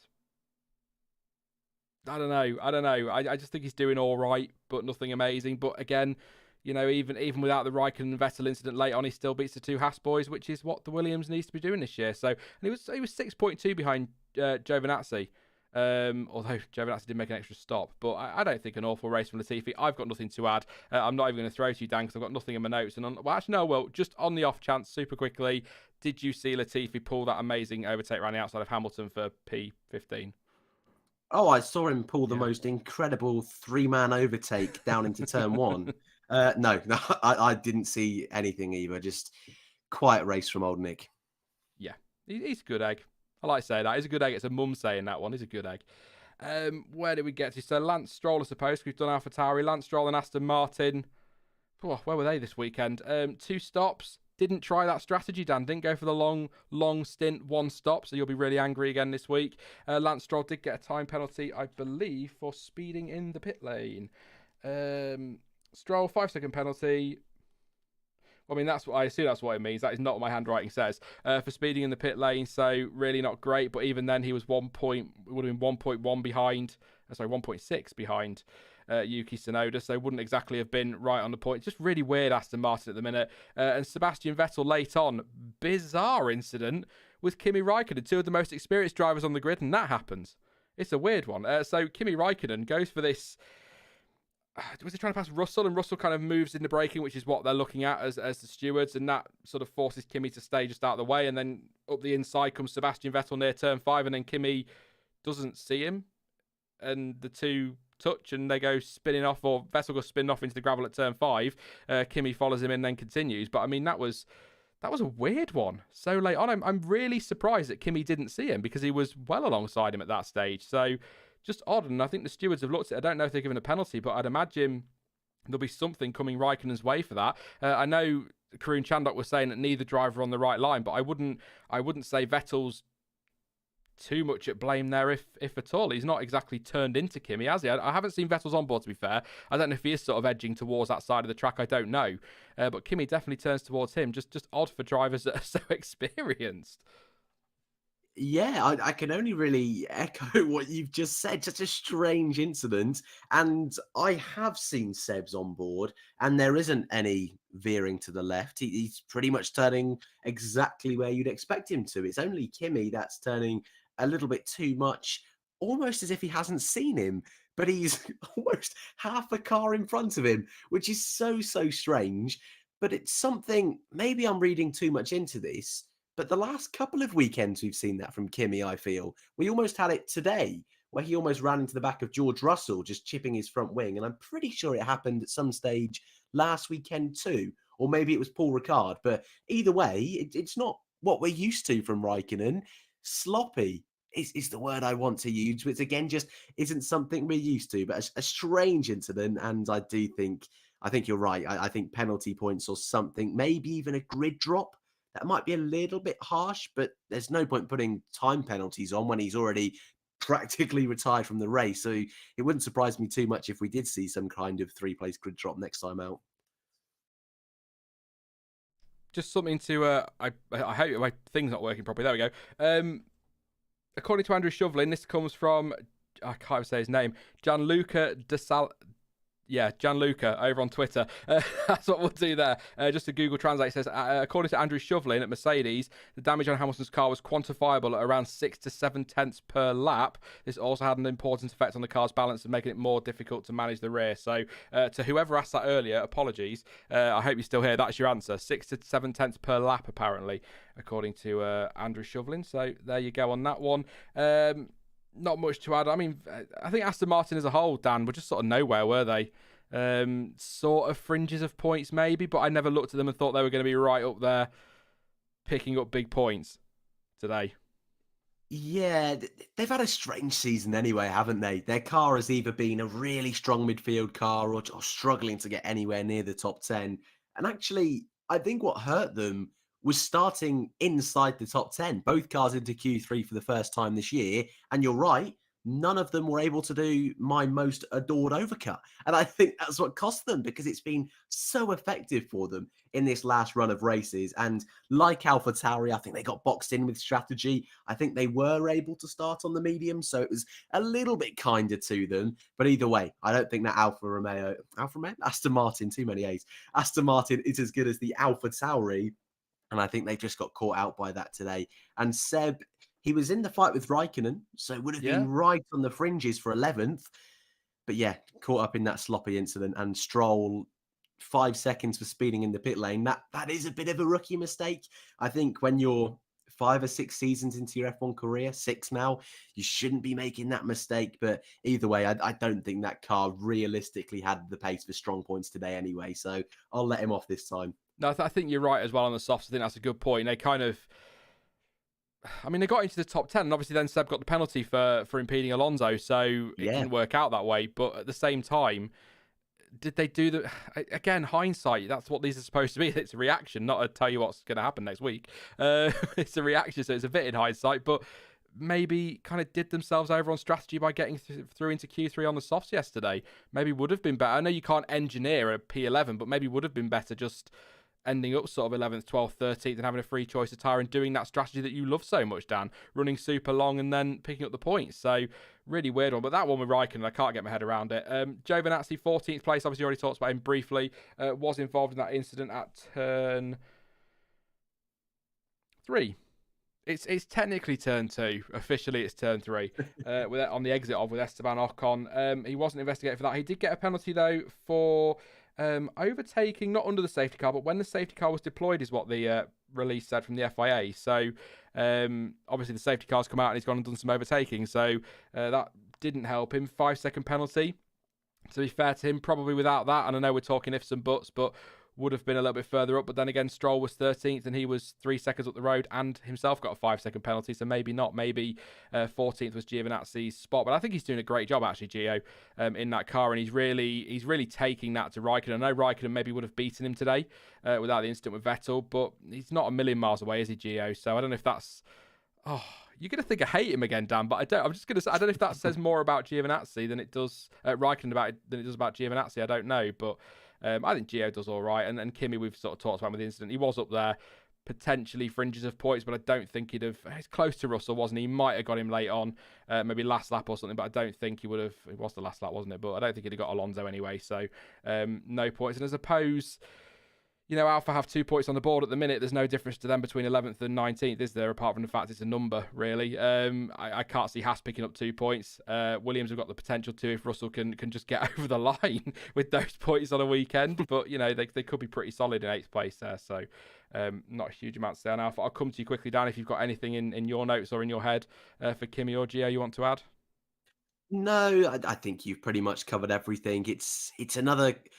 copied weekend, I feel, where Gio has got the better of the two in quali, but then in the race something's happened to him early doors. It's come apart, and it's been Kimi that's been the better of the two in the Grand Prix. So I think once Gio's able to have just a clean race, I think then he's going to start being on the fringes of the points like we saw for a couple of races at the start of the season.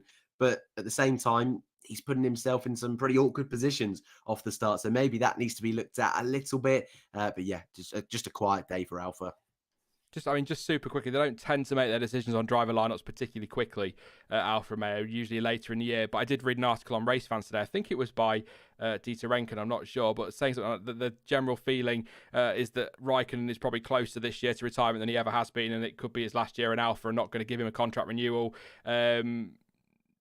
But it's sort of the way I took the article was kind of like he's not giving them enough back for what he's paid or what. I don't know. Just coming to a point now where they're thinking cost cap, next generation. Kimi might move on. I think they'd missed that experience, but maybe Bottas, if he's available, could come in and fill that one. But I think Gio's doing all right alongside him. I wanted to say that, just keep an eye on it over the coming weeks, because all the talk's going to be about Mercedes and are Red Bull going to keep Perez? Yes, I think they will. But I think just keep an eye on Alfa Romeo and Kimi Raikkonen. And that's I know people are a bit sick of him.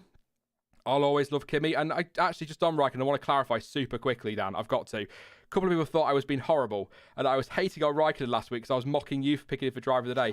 I love Kimi Raikkonen.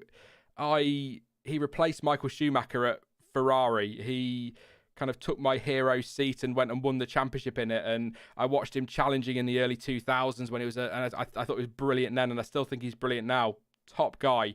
So funny as well, just so dry, just so my sense of humour. I love it. My joke was just that there were drivers that had done much better than Kimi Raikkonen in that race, in my opinion. So I was just surprised you went Raikkonen, but yeah, I'll be sad to see him go. I think it will be an emotional day, but then I'm a soft git like that. Haas, same as every week, Dan, they finished.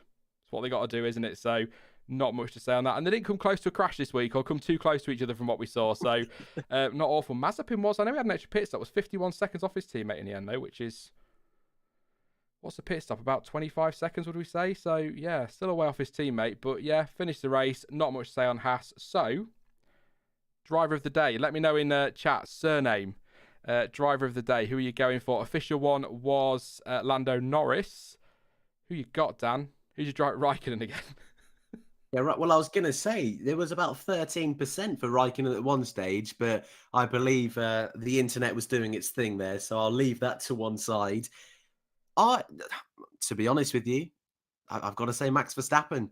I think if you're getting a grand slam in modern Formula One, that can't be overlooked. Pole position, fastest lap, and I think the more impressive one always is led every single lap of the Grand Prix. 18 seconds in front of Bottas, doing a two-stop, flawless. Max Verstappen for me. Yeah, but honestly, genuinely, Verstappen was my pick. Pick somebody else though. I'm not going to go Norris because he got the official one, but I think he was super as well, despite that one moment with Checo, whichever way you see that, or whichever way you want to see that. Driver of the day for me then, other than those two, Carlos Sainz. It was fantastic again.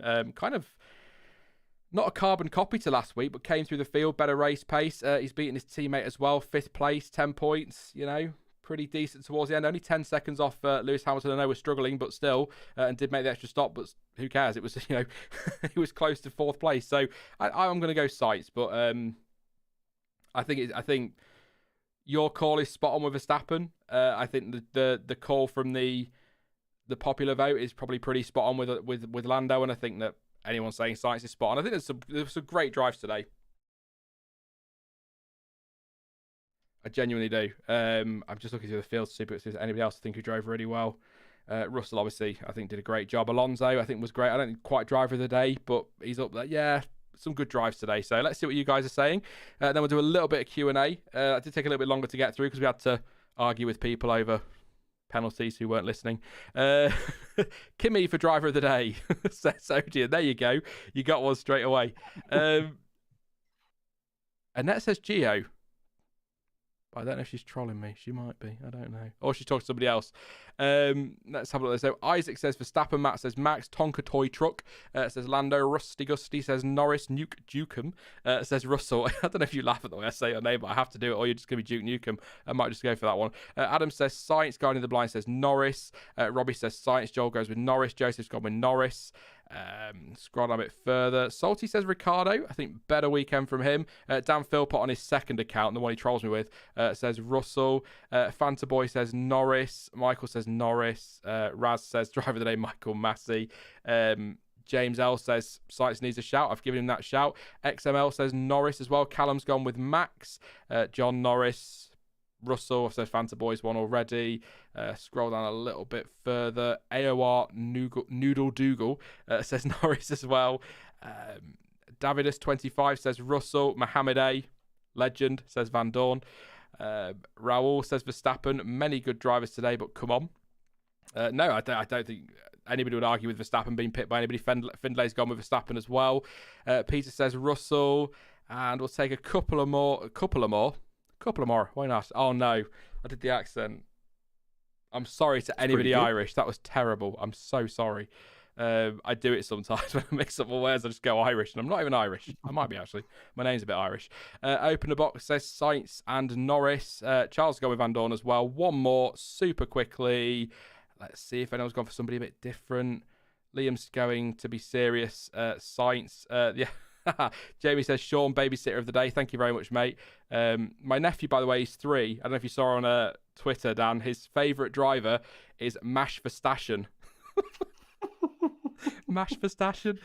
He's 3, bless him, but he loved it yesterday. So yeah, he likes the fire car, which is the Red Bull because the yellow and the red. So there you go. I don't think my sister's very happy because I think I've just created a Formula One fan and I've ruined his weekends for the rest of his life. So there you go. Perez says, Sai, I'll let you stick with that one.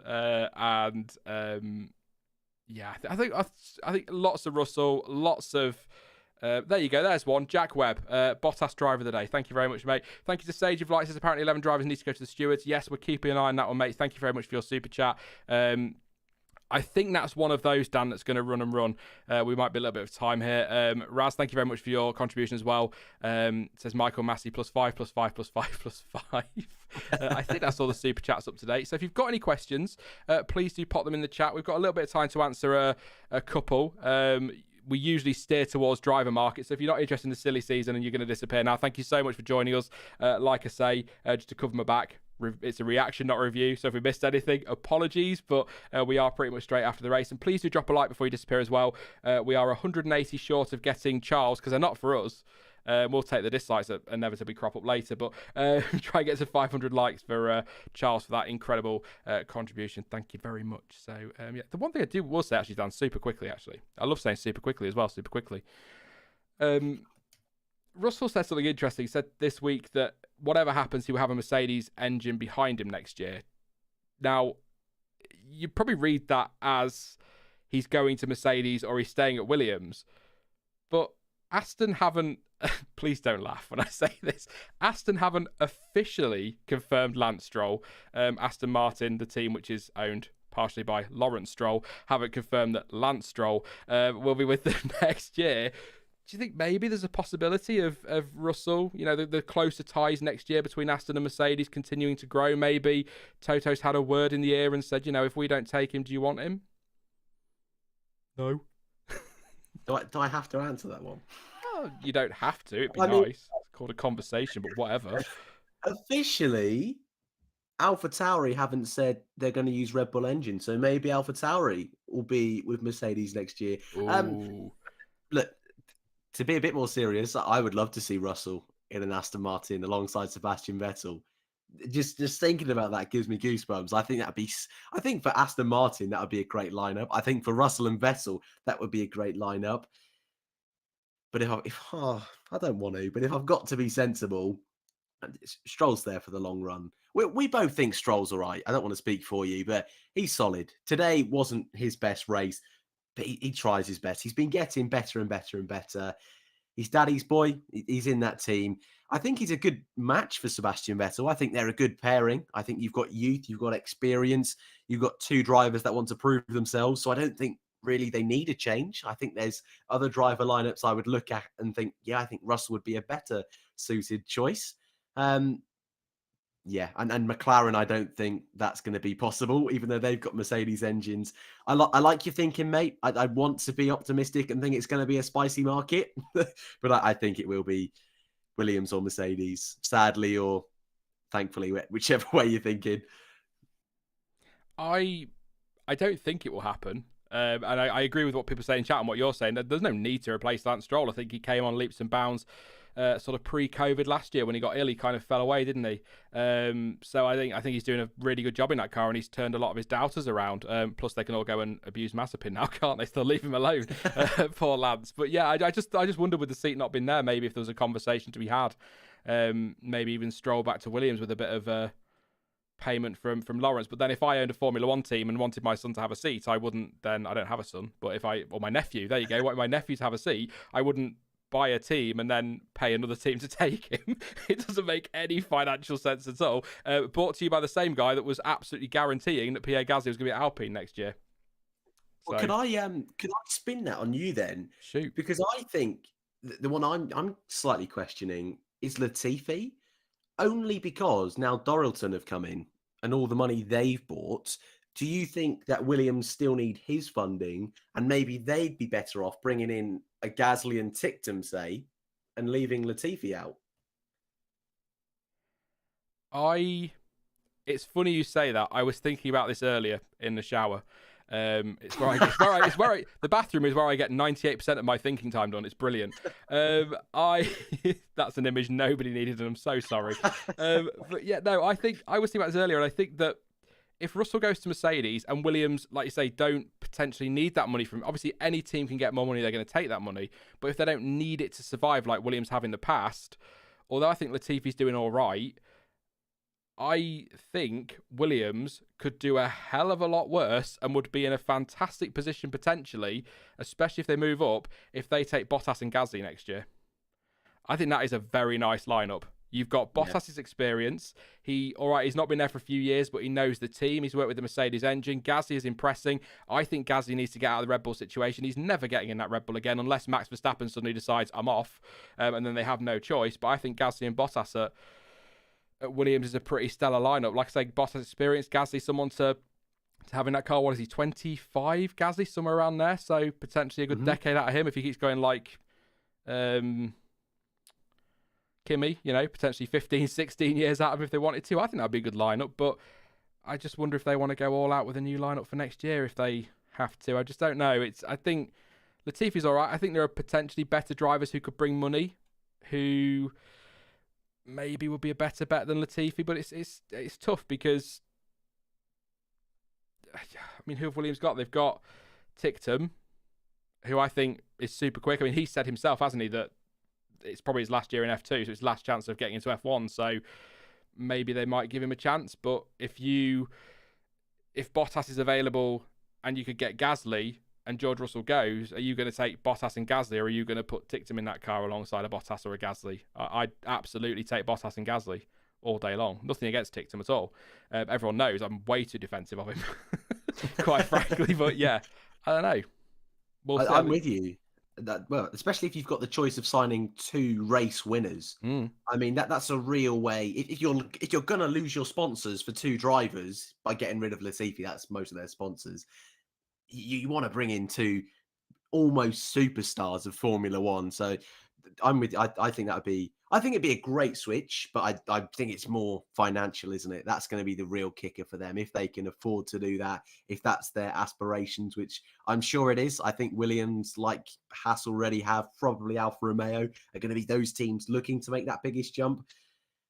Maybe we're just dreaming, because it would be lovely. And Nicholas, in all fairness to him and his dad, they did save Williams at one stage. They did come to the team with a lot of financial backing when the team did need money. And maybe they see it as an opportunity to repay him by keeping him in that seat for a little bit longer. But it's food for thought. And I'm glad you've said that, because I too was starting to think maybe that seat isn't quite as comfortable as people think. But again, I think it will come down to the financial situation at the end of the year. And if they can keep George Russell, I think they 100% will just keep that, because that is a superstar of a driver they have, and why wouldn't you if that was an option? Are you free next Sunday, Dan? While we're live, I'm going to put you right on the frickin' spot. Well, there's a big football match, but apart from that, should be. Oh yeah, what time's that? 8 o'clock. So I just about wonder this if you time want we're free. If you want to go live next Sunday, and we'll do a proper silly season driver market chat, because this is just a race reaction. But I feel like, I don't know if people want to listen to it. Let me know in chat. But I feel like me and you could just sit and talk driver market for an hour on its own, and probably Easily bat some ideas about. So if you're up for that, we'll see about doing that next Sunday. If you can't, just say no. It's fine. No, that's good with me. But Keeps me going before Silverstone, so definitely. Maybe look at we'll do old school F1 word. We'll go live at 4. Next Sunday, like we used to do. And we'll just talk about driver market. So I'll take some of your questions then. I love it. Pop your questions in chat. I'll answer them 20 minutes later when he stops talking nonsense about Williams. Ryan says, Bottas Fiat Williams 2022 changed my mind. All right, I will. Bottas Gasly. There you go. They didn't change your mind at all, did it, mate? You're just like, whatever, Sean. Guan Yu Zhou to Williams says, F1 fan 89. Williams Rejects Racing Team says, Raul. I did see somebody a second ago.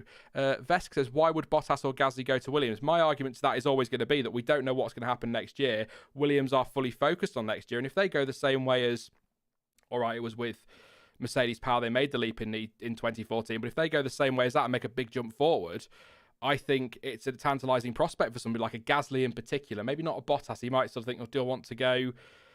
I mean, he says he's going to look for another seat, but does he want to go from potential race winning and podiums every weekend to fighting for 10th place potentially? Maybe not. But also, Williams are a team on the up, and I think that when I look at that grid, if I was a Bottas or a Gasly, when I look at that grid, AlphaTauri will always be Red Bull's junior team, and Gasly is never.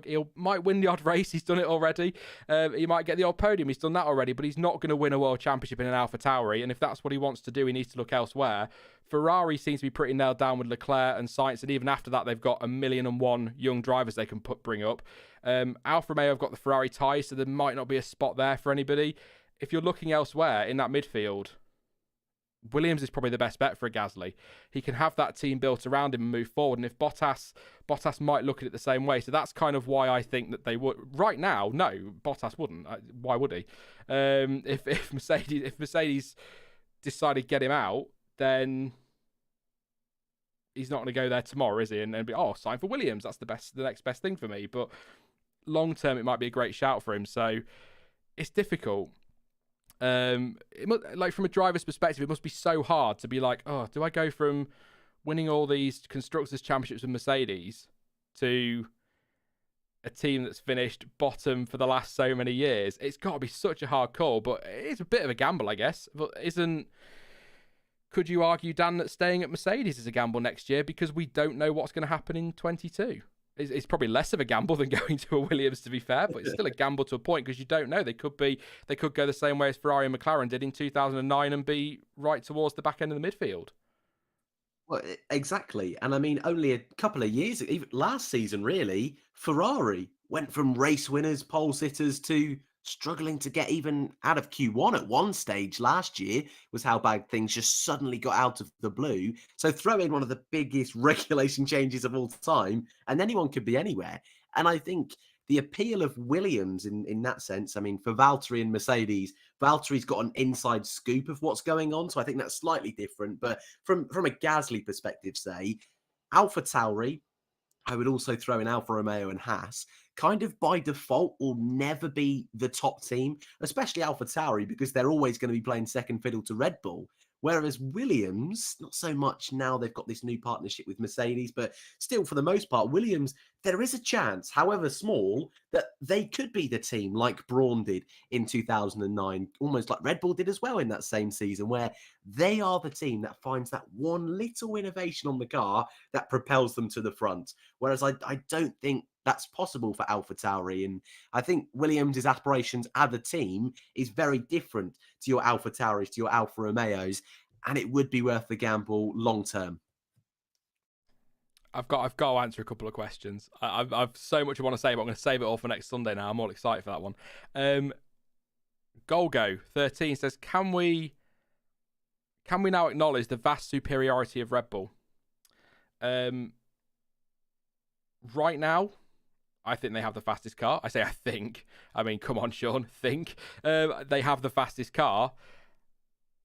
It's just... How can I word this? Maybe not to this extent, but we've been here before.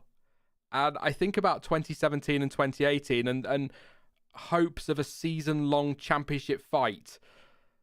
And it just didn't come to anything. And I know it maybe feels different now because Red Bull do appear to... I think they do have the fastest car, don't they? So I think we can acknowledge that. But I think anybody who writes off Mercedes, a team that have won 7 titles back-to-back, I think you're mad. I honestly do, in a great way. I love people that are bold with stuff like that, but I think you're crazy. You don't win 7 world championships by accident. They're a very good team. They work very well together, but this does feel like the beginning of the end of this Mercedes domination if we're not already there. And I'll tell you what it feels like. And if I don't know, I can't remember when you started watching, Dan, so I don't know if you will remember this, but this feels like Ferrari 2005 a little bit, with a mix of the 2003 season. And that's how it feels to me. So I think they do have the better car, and I think Red Bull are probably going to win the championships. But in the same way that I would never have written off Ferrari in 2005, I can't write them off because it's Mercedes. Ferrari won titles back to back between 99 with the constructors and then drivers and constructors all the way to the end of 2004. So sitting there in 2005 seeing Renault suddenly dominate, it was like, and McLaren, it was like, well, no, Ferrari will turn this around. It's Ferrari, of course they will. That's how I feel about Mercedes right now. I see that Red Bull are quicker and I see that they are title favourites, but in my head, I just can't say Mercedes are out of this or they're not going to be able to turn this around.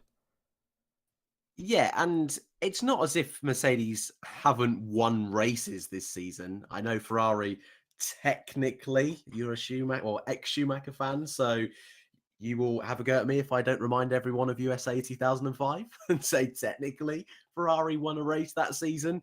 But not technically, Mercedes, they did win a race. Well, it's official. Technically, they did. If you want to call that a race, that's completely up to you. But Mercedes have won races this season. And they've got a car which is pretty much going to be, I don't want to say identical, but a car that's not going to quite be developed at the same rate it normally would with the regulation changes for next year. But also that's the exact same for Red Bull. So we know Mercedes has a vehicle capable of winning this year. We know they've got two of the best drivers on the grid. And like you say, we've been in this position too many times with Mercedes. We're not halfway through the season yet. I think we're a third of the way through now, just a little bit over. Give them time. Red Bull undoubtedly right now have the best car, but so easily in Formula One. One little change, one weekend where the temperature, the track layout, the track surface, a slight little adjustment or upgrade on the front wing, rear wing can make all the difference. And definitely, if you're going to discount any team, it's not Mercedes. They are so good at what they do, so good at being consistent. And just because they've had a few off races doesn't mean they're out for a full championship. They know what they're doing. And I, for one, I think like you, I'm definitely not discounting them just yet. There's a lot of questions coming in about silly season. I think I'm going to leave them there, though, and we'll do them next Sunday if you can make it, because I don't want to sit here for another 10 minutes and eat some content that could be used next weekend. We can have a proper conversation about it. So, yeah, we will wrap it up. Somebody said if you're going to do a silly season stream, you need more mods. I do need more mods, because my mods all chip in where they can, and there's just always poor Annette there in the middle of the night in Australia having to deal with moany fanboys and fangirls. Not all of you. I'm not going to go at all of you. You know the kind of people I'm talking about, who just get all salty about nothing. And I think she's at a point where she's just about had enough, and she's just going to send us all to bed with no tea before much longer. So, well, sorry, Annette. She's not that old, bless her. She's brilliant. But yeah, I could do with a few more mods. So maybe, going to say something a bit youthful here. Maybe hit me up on Twitter or something, and we can, and I'll have a look at mods. Would need to be a chat regular, obviously. We'll do that another day. Also, Max pointed out membership things. I've got a list, Max. I've got a list. It's on my summer break list, top of it. So I'm going to sort it out in the summer break, I promise. We're going to wrap it up there, Dan, though. I do need to talk to you before you disappear later, actually, just very quickly. Yeah. So yeah, I'll let you go now, and then I'll have to run another week because I'm old. And then we'll have a chat. Well, thank you for coming along, mate. Much better than last week, as we said at the start, and I'm very much looking forward to Silverstone, as I'm sure you are, mate. I bet you can't wait to get around 300,000 people or whatever it's going to be. Forget that bit. Yeah, I am so looking forward just to go back to a race. It's going to be special. Hopefully it's a great race, but like you say, today was pretty awesome, much better than last week, and thanks for having me, and I'll look forward to seeing you next weekend. Yeah, no worries, mate, and I'll talk to you in like 2 minutes. All right, see you later, buddy. See you later, chat. Thanks for having me. Cheers, mate. See you soon. Thanks to Dan. Thanks to everyone for tuning in. Thank you as well to everyone for their super chats. Charles Edward Cheese, what do we got to on likes? We're still 120 away. They're not for me. You don't have to like me. We're liking it for Charles. $500 equals 500 likes. So please do that. It'd be massively appreciated. Don't forget to subscribe as well if you are new. I will let you know over on Twitter, probably the community section, what's coming up this week. I'm not 100% sure yet. I'm not getting into it, but some stuff to sort out. But anyway, yeah. We will be back next week, of course. Now we're doing the live stream on Sunday. So there's definitely something coming next week with a good old silly season chat. So if you've got any questions, then I might put a post out for you to throw some at us so we don't get quite so as I look at the chat. You know what I'm talking about. So yeah, always appreciate to have a good chat with you all. So yes, there you go. We'll have a good silly season chat next week. Silverstone next, then it's Hungary, then it's a summer break.